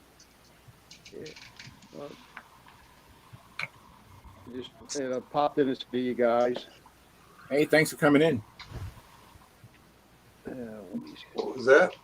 So, this is Al. So what were you asking about blending paint? Well, he's bought some paint and some, you know, different colors, and he was going to try to tint some paint up. I didn't say tint. I said mix. And mix, same thing, but mix some paint up. And I told him, surely he's going to have to, you know, basically, how many different tint bases you have for car colors at work? Oh, what do you mean, for all the different colors? Yeah. I must have like 75 different tints. See, Plus 75 pearls. Different ones to start with, Fran. It's really, it's something when you get into tint and paint. Mixing paint or whatever that you need, you know. I think I'm gonna end up mixing some colors and then go like it's good enough. It looks like what I want. I need a little bit more white. Okay, I'm gonna put a little bit more white. Whatever. If you're that far off, you bought the wrong thing. Yeah. Well, I cannot usually spend we have thousands of something that's dollars right in for paint. Cars.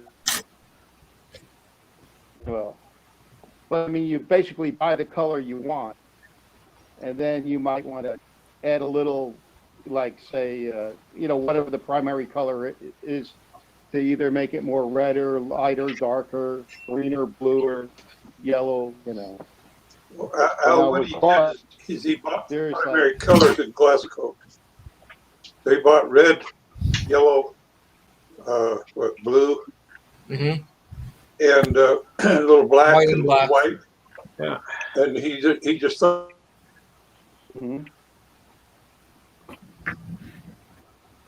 Yeah, I don't know. You'd have to look at color wheel and see when you mix the two together. So you use a color wheel and get his basic color. Right. Yeah. But it's like I was saying, if you're using If you color, want to get green, I forget. What's green? Yellow. the thing is, John, yellow is that blue makes green. Basic. right? But some blues have black in it already. That's what makes the color. Right. So when you're trying to get blue to something, you may be adding black to it, and it doesn't move the way on that color wheel you want it to. Yeah. Okay. I'll figure it out. I mean, he's experimenting. Yeah. You might get it. The only problem is if you experiment.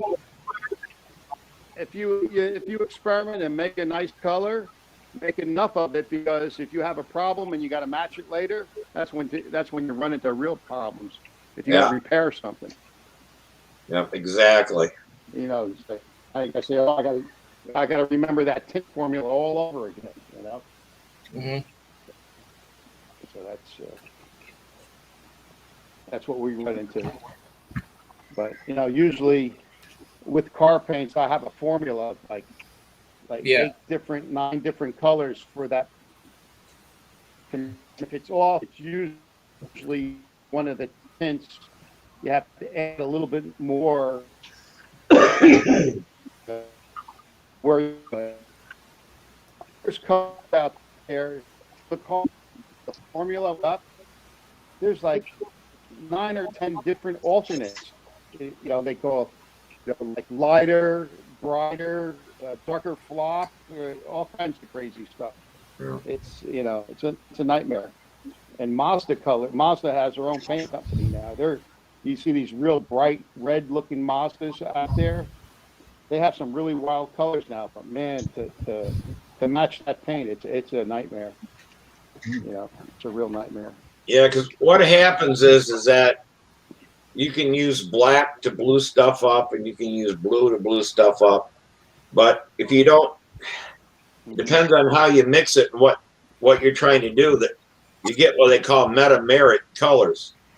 There'll be different colors under different light. So if you like it under, and that's the other thing you need to check too. If you like the color under fluorescent lights, incandescent lights, or natural sunlight, and being outside with your airplane, more than likely you're going to want take it out to the sunlight. Yeah, take it out to the sunlight. Make sure that's the color you want outside, because it'll be different under different lights. Okay, that's a good tip. You got to take it. You got to take it out in the sunlight. Even we have those daylight bulbs in the spray booth and stuff, and we have the natural light flashlights that you shine on the panel. There's nothing better than the daylight, because that's where people see their arms.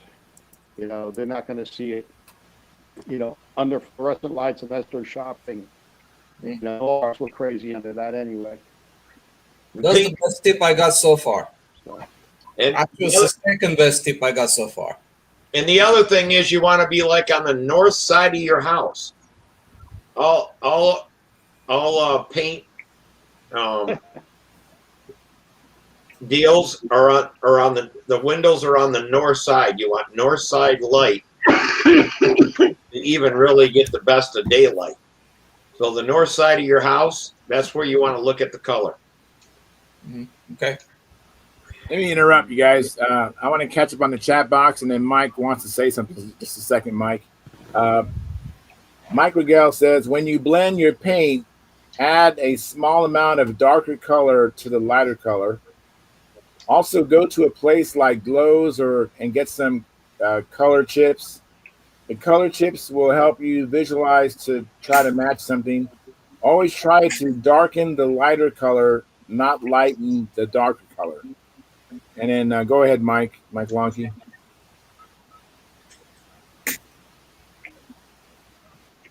Mike? Well, I was trying to get Sam to come out and share our progress on it.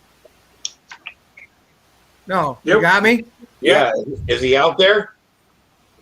Okay. No, he's in there licking his wounds, man. He had a little accident about 2 hours ago. And, the neighbor was having a patio put in.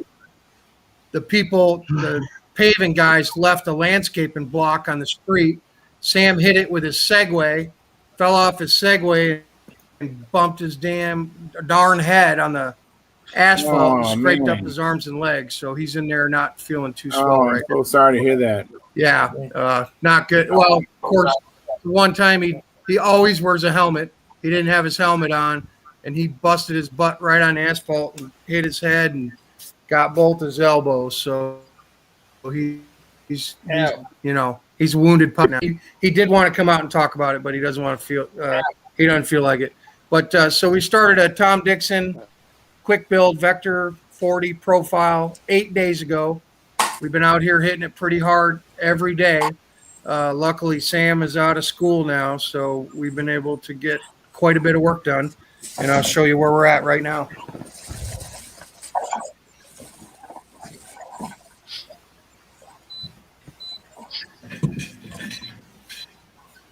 Wow. That looks like a plane. Wow. Looks like a plane, right? Yeah, it looks really nice, Mike. So, yeah, I mean, he built the fuse. He laid up all the doublers and did the elevator and the rudder. He silk spanned and doped the fuse, the elevator, and the rudders. He drilled all the holes for the engine mount, for the tank, for the wheels. Did a little bit of sanding on the fuse. So, I mean, he's pretty much met the requirement for the BOM as far as building one major component.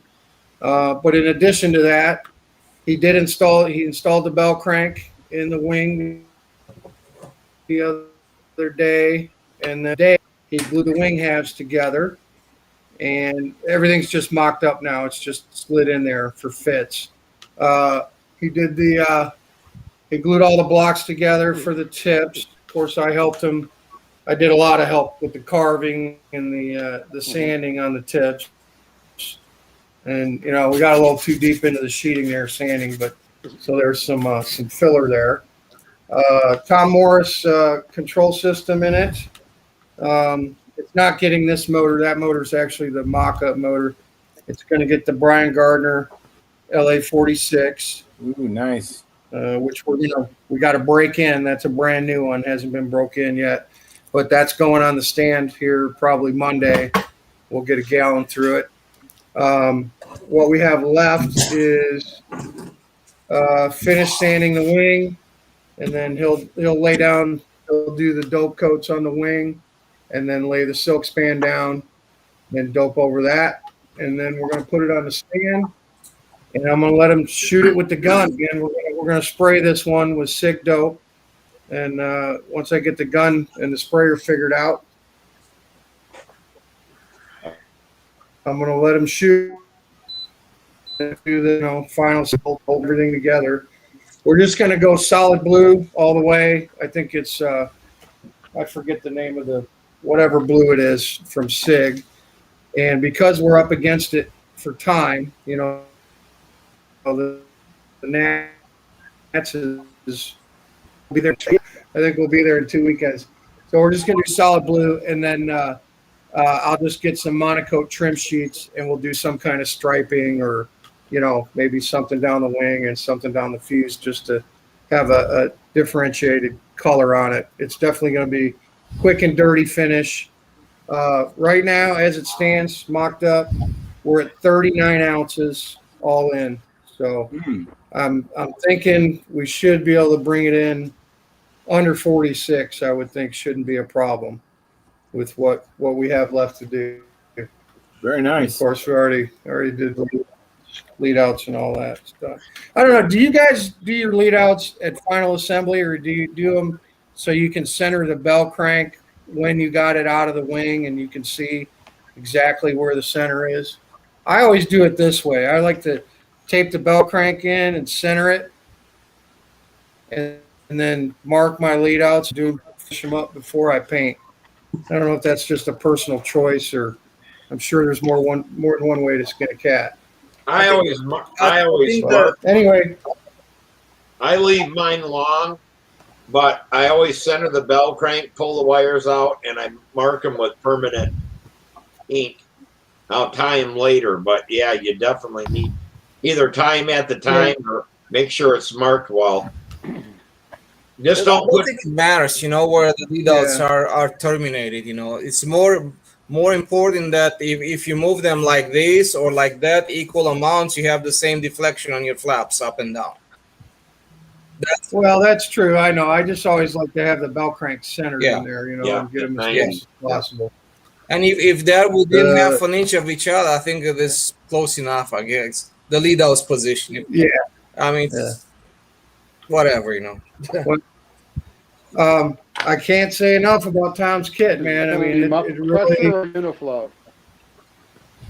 No, that's RSM Uniflow, and that's actually, I know it sounds crazy, but this is one of his snub nose Uniflows.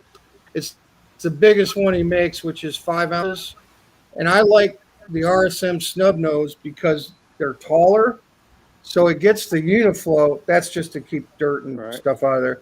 But it gets the Uniflow up above the head of the engine, because on a standard, 1 inch high, this is always like right behind the cylinder, and I like these because it's up and it's in clean air. Yeah. You see that? See how it's in clean air? Because this tank is 1.5 inches high, not 1 inch high. If it was 1 inch high, that would be much lower. Right. So we like these, and he makes them up to 5 ounces. So they're really good, and I've had good luck with them. Of course, Sam didn't solder the adjustable brackets on. I did that. I had him out here trying to teach him some soldering, but I soldered the brackets on it, and then we pressure tested everything, and it's good. And I bought 2 tanks, and I soldered brackets on both of them. I pressure tested the other one, because we'll bring another tank with us to the Nats, because we're probably going to be test flying this thing at the Nats the week before he flies junior senior open. So I want to have a spare tank. I will have another. I'll pull one of the Tom Dixon motors, the LA-46s off one of the other airplanes. So we'll have a spare motor in case anything goes on with the Brian Gardner motor while we're there, because we're cutting it so close. I want to make sure we got backups and some redundancy built into the system. Yeah, nobody's cutting it close, Mike. Yeah. Nobody's cutting it close. Yeah, no, it'll be done. We got a boat day tomorrow, so we won't get any work done. But Sunday we'll get the final sanding on the wing, and he'll be laying down dope probably by Sunday night. Silk span will be going on. We'll let it gas off for a couple days. The paint from SIG should be here by Wednesday, so we should be shooting color on Wednesday. I figure 2 or 3 days to gas off and shooting clear on it next weekend. I mean, probably not enough time for all the dope to do what it has to do, but we're up against it and we got to get it done. So, and that's why we're going to cheat with the monocoat trim sheets too. I wasn't trying to do a two color paint scheme on it for them. I got a question. But, this is about the sick one that Sam has participated in the build, and he's getting better and better. He's learning more stuff. He's taking on more tasks, and I'm pretty proud of him. He's been out here working hard with me every day, 8 days, like I said, and we've been doing something every day. And we were at the point in the beginning where, we do something, let adhesive dry or dope, and then move on to something else. We've been jumping all over the place on this airplane just to get it done. But yeah, I think Very good. Hey, Mike. I think 35 ounces is doable. Yeah. No points on the trim sheets, okay? Keep everything rounded so they don't peel up. Don't bring anything to a point. Okay. You'll find that you'll be happier with it. It only has to last one day, Hey, Mike, man. It only has to last for appearance judging on Saturday morning and then get through 3 flights. So Yeah, that's true. Because you're gonna put your trim sheets on the night before. I don't know. Well, if not, all the practice, all the stuff, Mike, we might be doing stuff. We might be doing stuff in the hotel at Muncie. I don't know. Mike, but the good thing is we're getting there Friday, so we got Friday and Saturday to mess around with this a little bit,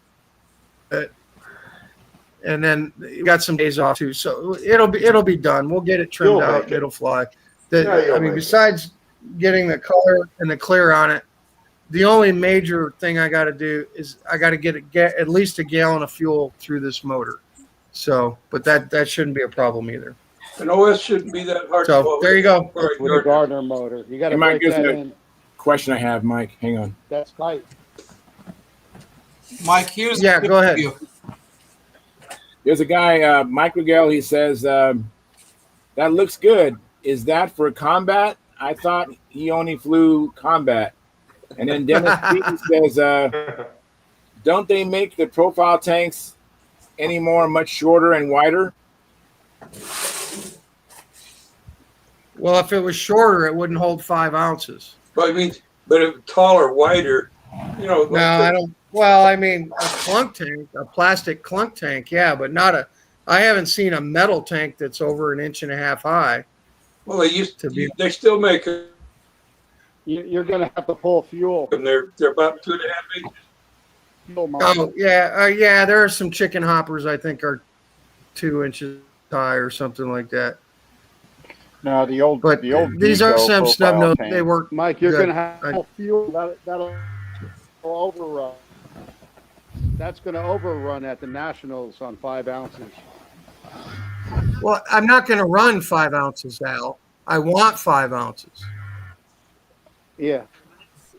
I'm not going to run 5 ounces in it. I mean, most of my LA 46s are running about 4 1/4, somewhere in there. But I don't know what the Brian Gardner runs, so I put 5 because I had the room for the tank. But I mean, of course, I'll figure out the fuel load. And if it only takes, if I need 4 3/4, I want to have the room. Yeah.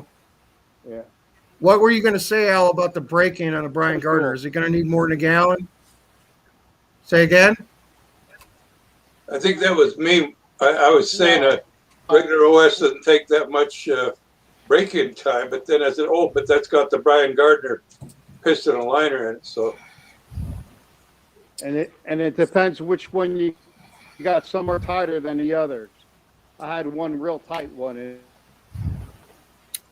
So, Mike, I want to share something with you, a little tip, for the yes. Charles, can you make me big? Yeah, just 1 second. Hang on, Tryon. Eddie wanted to say something before you came in. Go ahead, Eddie. Yeah, I just got a quick question on the dope. If you're brushing on the dope, like for a base coat, does it matter if your brush is natural hair or synthetic? Does it matter? I've always used natural, but I don't know. The natural. It's not if the hairs don't fall out of it. Yeah. It's all good as long as the hairs don't fall Whichever out of one that the hairs don't. Synthetic will start to melt after a while. That's what I was thinking, Mike. I didn't know if Yeah, polyester synthetic, the hairs will fall out. Okay. I was going to go natural anyway, but I didn't know if there was a significant difference in it. All right. All right, Tryon. Go ahead, Tryon. Very big. All right. So when you have a wingtip on your plane, let's say this is your wing, and you have the block of wood on this side that you want to finish. Here's a cool little tip. Take a piece of paper with some masking tape on it, and just mask it somewhere inside the wing.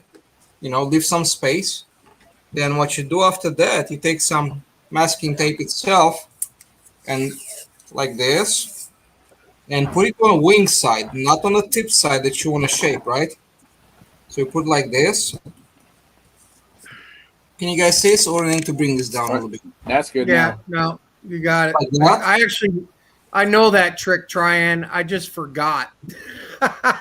and now you can go like this and use it as a bridge and go back and forth, and you don't run through the danger of really digging through the balsa wood. And this piece in the front, when it gets bad, you can always peel it off and put a fresh one in. And only when you get to the that's point, a great tip. When you get to the point like it's almost finished, that's when you take this and you take that and you just block sand the whole thing. And it should blend in very nicely. Very good tip. Yeah, you're right, and I knew that. I just forgot because we've been scrambling so hard on this. So not a big deal. A little bit of filler on the sheeting, and it's fine. It'll be okay. But thanks for reminding me. For anybody that does this, and Yeah. That's a good tip. That's a great tip. That's a great. Especially the paper that's on the inboard side. I didn't know that part because I've seen Wendy use tape, but he's never used the paper like you use. I like the paper better because sometimes the paper it's hard to, when you have a long sheet of paper, it's hard to break through it. Okay, a very if good you idea. just have the tape, and the tape doesn't protect the rest of the sanding block, right? Right. You can scratch the surface behind, where the it could be a sheet of paper, 2 sheets of paper. It really doesn't matter, just a little bit. You need some kind of protection over there. Right. So you'd build the paper up to the same thickness of the tape? I'm sorry? You'd build the paper up to the same height as the tape? Yeah, it really doesn't matter. All I did is just put the masking tape on the end of the paper. Like you're masking for paint. Right. You just stick it over there. That's all there's to it. Good idea, Tryon. And even if you have a built-up wing with ribs, this also applies. Very good. Only what you do there, you can put the masking tape and put it right on top of the rib directly, right? So, or maybe use a couple of pieces of paper because you don't want to run into this kind of going back like this.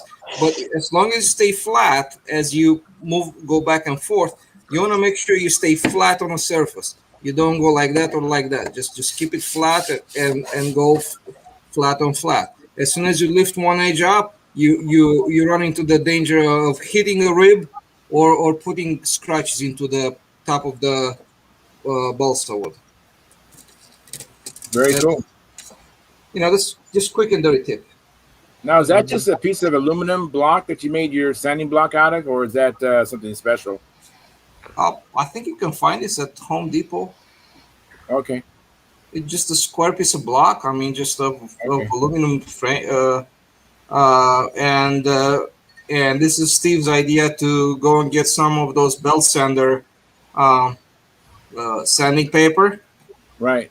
And cut it out and just put it with 3M77 on top of this guy. And this works great. I mean, I've been using it a lot. All right. It's my go-to. Robert, was you, and the was it you, sandpaper Robert, that will wanted to last say something? like 100 times as long as regular sandpaper. Hang on a second. Robert, was it you that wanted to speak? Because all I had was a guess wants to speak. Is that you, Robert? Robert, Your you're mic is muted. turned off. I think Al is, Al Ferraro. There we go. Yes. I was muted. Yeah, going back to Mike's talk about the Yeah, Brian Gardner one of engine. the- I don't know if he has an instruction sheet that Brian sent out. I do. With the version. But anyway, on mine for the 36X ABC piston and liner kit, his break-in notes were actually pretty minimal. The piston and liner will only need very limited bench running. Just give it a half dozen or so 1-minute runs to heat cycle it, allowing to cool between runs. Tune as you would when flying it somewhere around a rich 2 cycle. When bench running, don't get it too wet for starting or it will bite. Do not run it cold or sloppy rich. Get it up on temperature. Yeah. And then Yeah. he's also recommending in the 36X, because it's a plain bearing engine, to run a minimum of 5% castor oil, typically up to 20% lubrication total.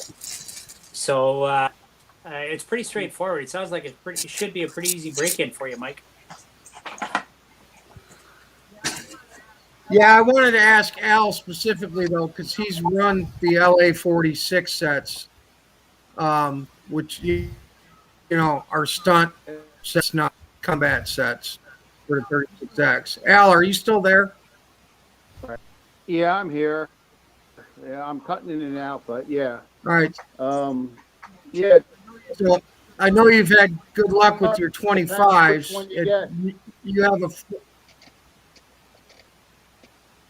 Say again.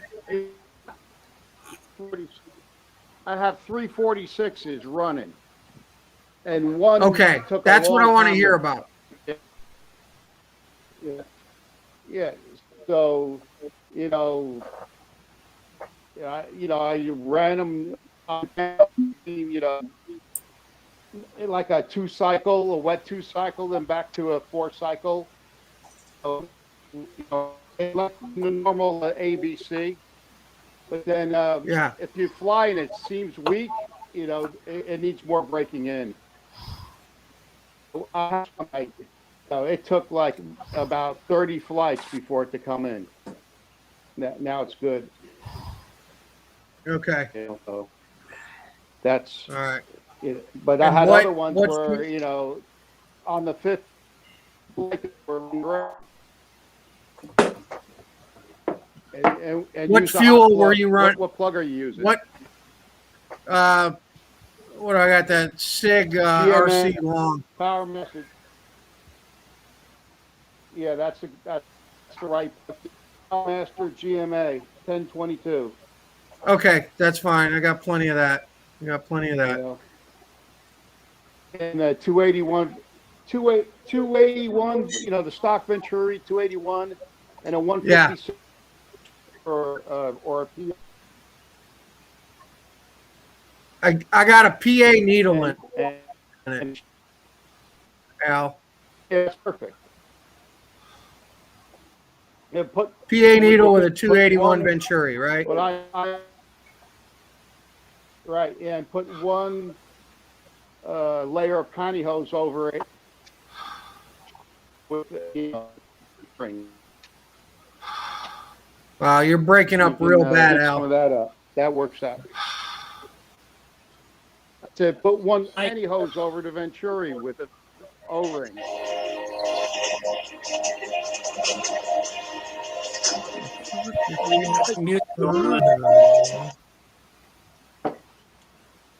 And Mike, if you're still there, on a different note. Mike, did you hear that? Yeah, I'm here. Yeah, I'm here. Okay, and I don't know if you can see that in the picture or not. That's that engine I got from you. It seems to run just fine. Oh, perfect. Here's the wide profile tank. So, what do you flying got on it Sunday? So thank you, buddy. Mike, put one layer of pantyhose over it. For what? Why for?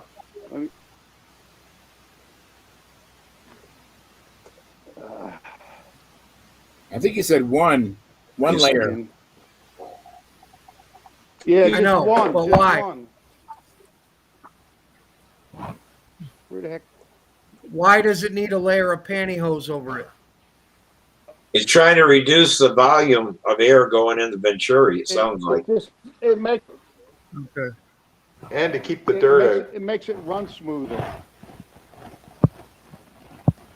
They said it'll make it run smoother. Okay, yeah, I can't hear him at all, man. He's breaking up so bad on my end. I'm only hearing every other word. You said 1 layer of pantyhose that'll make it run smoother, Mike. All right. Man, it keeps sending kind of crap out of it as well. Yeah, I can't even. Well, Charles, I got to go. Hey, thank you, John, for coming in. I know you got to Hey, go. what did you? Hey, John. Oh, he's gone already. Well, Yeah, I got to go too, Charles. So thanks, guys. Hopefully Hey, thanks, Robert. Thanks for coming in. Appreciate it. What? And happy anniversary. Who said, hey, John? Take it easy. Thank you very Did much. you have a good anniversary there, Charles? Yeah, we did. We had a great time. Yeah, we left the kids home and had a great time. Thank you very much. Fantastic. Congratulations, buddy. Okay. Thank you. Bye now. Bye-bye. Hey, John.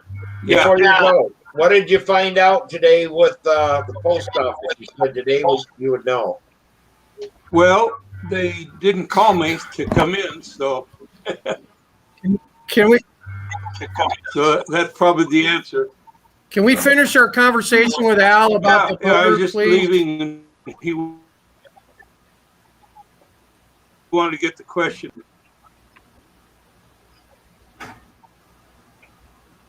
Okay. He hasn't said anything. What are you saying, Mike? You hear me? Yeah, I can hear you now, Al. I'm sorry. It's just very frustrating. I'm trying to get some info from Al here, and he's breaking up, and then we're going off topic. And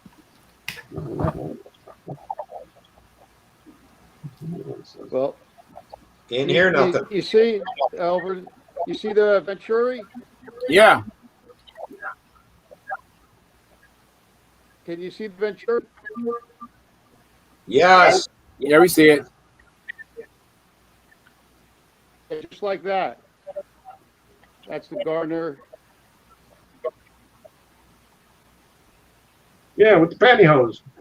It makes it Okay. run smoother and keeps the dirt out. okay, I'm still only hearing like every other I word wanted from to tell you Al, my and the screen is frozen. So Oh, wow. Really? I'll show you my combat arsenal, Mike.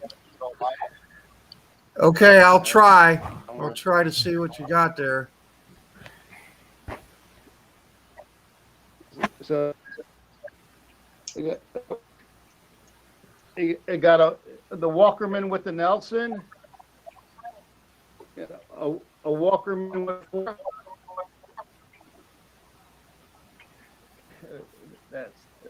That's the Nelson. GRS Yavanko with a Mark 7, and then I got a Cartier, with a Nelson, with that I got them all working good. So I got 4 ready to go. Good. Are those you got internal? You got internal cutoffs on those? No, but my planes never showed up, and some guy had 5 planes that I bought off of him. Oh, okay. My planes never showed up, and I was talking to a guy. He said he had 5 planes to sell. But I have 5 Walkermans altogether. 2 are ready to go, and I have three. That I have. I got to put the engines on. The other ones are in the. The other one's in a box here. All right. I can't believe how these things turn. Those things really, really turn hard. Now, are those fast planes, or are those just speed limit planes that you put Nelsons on? Yes. No, they're you know, from was it Vassal? From Yavenko, but they're speed limit No, planes. No, they're fast planes. They're fast. Okay. Those are Okay. fast. All right. I got you. Here, I was gonna say I didn't think a Wackerman with a Nelly Here, on I'll the put front, they'd be all nose heavy and stuff, but no, it's not nose heavy. It's definitely hell, not your nose picture heavy. is horrible, man. It's terrible. Yeah, I'm walking. Here, I'll show you a speed limit.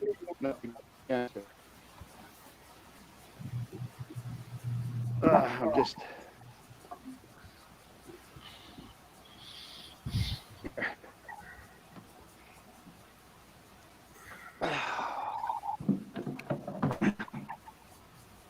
That speed limit plane on top of it. You see the difference there. Oh yeah, they're a lot bigger. Okay, I got you. See that, now. Mike? Yeah, I do. I see that. Man. Yeah, that's pretty fat and a little bit longer. Okay. I mean, it grooves really good. It's not twitchy, and man, you pull the handle, that thing it turns unbelievable. You know, I couldn't believe how fast they how fast it turned. Look at this project. Is that for the wedding? Carolyn painting a chair. Huh? Yeah. I couldn't hear. I have pearl tints in my paint. A little black. Yeah, she's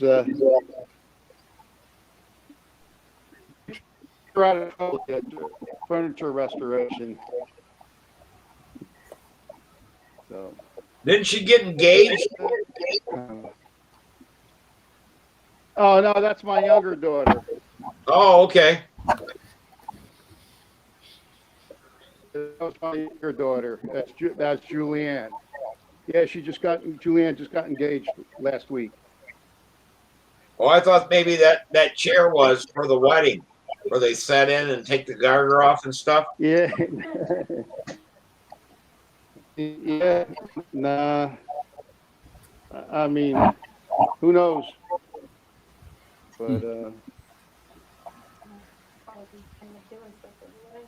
she's going to be doing stuff for the wedding. But he's actually my dad's office, and then she's going to paint him and recover. Sort of like she uses my airplane skills, you know, covering wings. She's gonna cover the top of the chair, the fabric. It has some plastic stuff in there. Yeah. We're gonna put pretty flowers on it. I'm gonna vector neck. I don't know about that. So. Yeah. So, yes.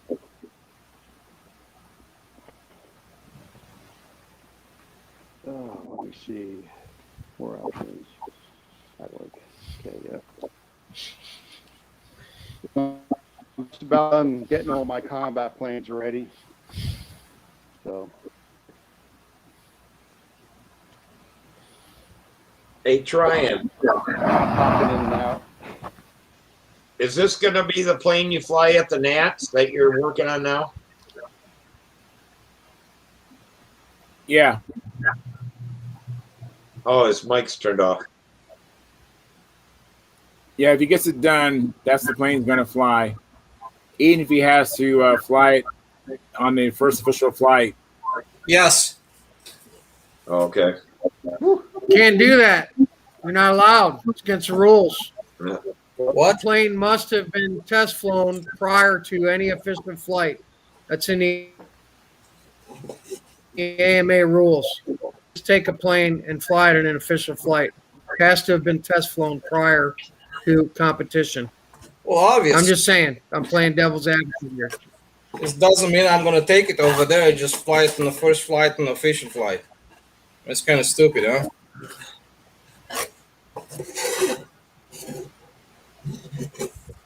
No, yeah, you can. Well, you can anyway. You wouldn't. You wouldn't do that. No, I wouldn't. Yeah, I wouldn't even count that. Yeah. You wouldn't do it. Trying it. If you try to mix up some paint and if you're having any problems, just give me a call, shoot me some pictures, and I can kind of help you out with getting what direction you want to go. Yeah. Thanks. The other thing is, it seems silly, but when you're first teaching guys how to match color, if you take your hand and make a fist with just a little teeny hole so you can see through it, and you look at one color and another color, if you're trying to move in a direction, you'll see the move better. Okay. Okay, that's a cool trick, Steve. I appreciate that. Yeah. Just now understand what I'm trying to do. It's just I'm not trying to match a color. Okay. Right. To me, if it's good enough, it's good enough. And I'm just gonna eyeball it, right? That's the best I can do right now. But what you can even do it in the wet, to try to move the color, because what it is that, say you put in a drop, and now you look at the color from where you were to where you're going, and you're saying, I still want it blacker, or I still want it this. Mm-hmm. When you do that to see the move, and then think about how far you want to go. You want to double that, or you only want to go 25% more. So that's how you decide on, how, because I really think you're going to be, because you're using such a small amount, you're going to be working with a toothpick and a drop of something. Yeah. We'll change it that much, and you may only need take the toothpick and dip it in there, shake it off, and stir the toothpick around in it. Your best bet, and also you have to remember that stuff wet looks different than when it dries. Your best bet, if you want to get your proper colors done up, is take a piece of material that's representative of the final surface you're going to paint, and go outside and spray a bunch of test batches before you ever hit the airplane. This way you know exactly what you're going to get after it dries, when it dries on the airplane. Yeah, okay. But he's going to be working with such small amounts, and once he catalyzes it, he's got to use it. So he's almost going to have to tint this in the wet. That's why I said you take a piece of material that's representative of the surface that you're going to end up painting, and then go out, and shoot a bunch of test batches on that. Just mix up as small amount as you can, and then spray it, let it dry, clean the brush, take it outside, look at it. Is this where I want to go? Yes, darker, lighter. And then once you have that done, and you write down, your mixtures or whatever, then you have more confidence going in and painting the airplane and saying, all right, at least now it's coming out the way I expect it to come out, and not what I hoped it would come out. All right. Hey guys, I'm gonna transition to the after party. Time is of essence. It's about midnight, I guess, where you guys are at. It's 9 o'clock here, and we've had as many as let's see, I think we had as many as 27 viewers. We have 24 likes. We have 0 chat revenue, unfortunately, and 0 new members. So please consider doing that. If you're watching this as a replay, don't forget to come in live during the live broadcast, which is Monday and Fridays at 6:45 p.m. Pacific Standard Time, to make a donation. And don't forget to hit the like button. But we had some good conversations. We had conversations on the chat box inside here. Pretty good show, and appreciate everybody coming in. So today's Friday, so we'll come back Monday. Hopefully over the weekend, you can go out there and have some fun and come back and share it with us. Show some show and tells if you did something you really think is going to benefit everyone else. But until then, as Sparky would say, he usually says fair winds and tight lines. I'm hoping that to do some more flying maybe Monday, and hope I have something to talk about. When are you going to do some more building? This weekend. You going to talk about that Monday? Yeah. Actually, I have to do some building. I have to do some building because the plane I was flying, it has some problems. So, anyways, we're going to go into the after party. We're going to go into the after party, and so even though we're shutting off, we're not over. We're not done. We're just going to the live, going into the after party. So, if you want to come in the after party, you have to be a member of Stunt Hangar to find the link to be able to come in. And anyway, so this is the end of the live streaming part of the show. We will see you next Monday. Bye-bye.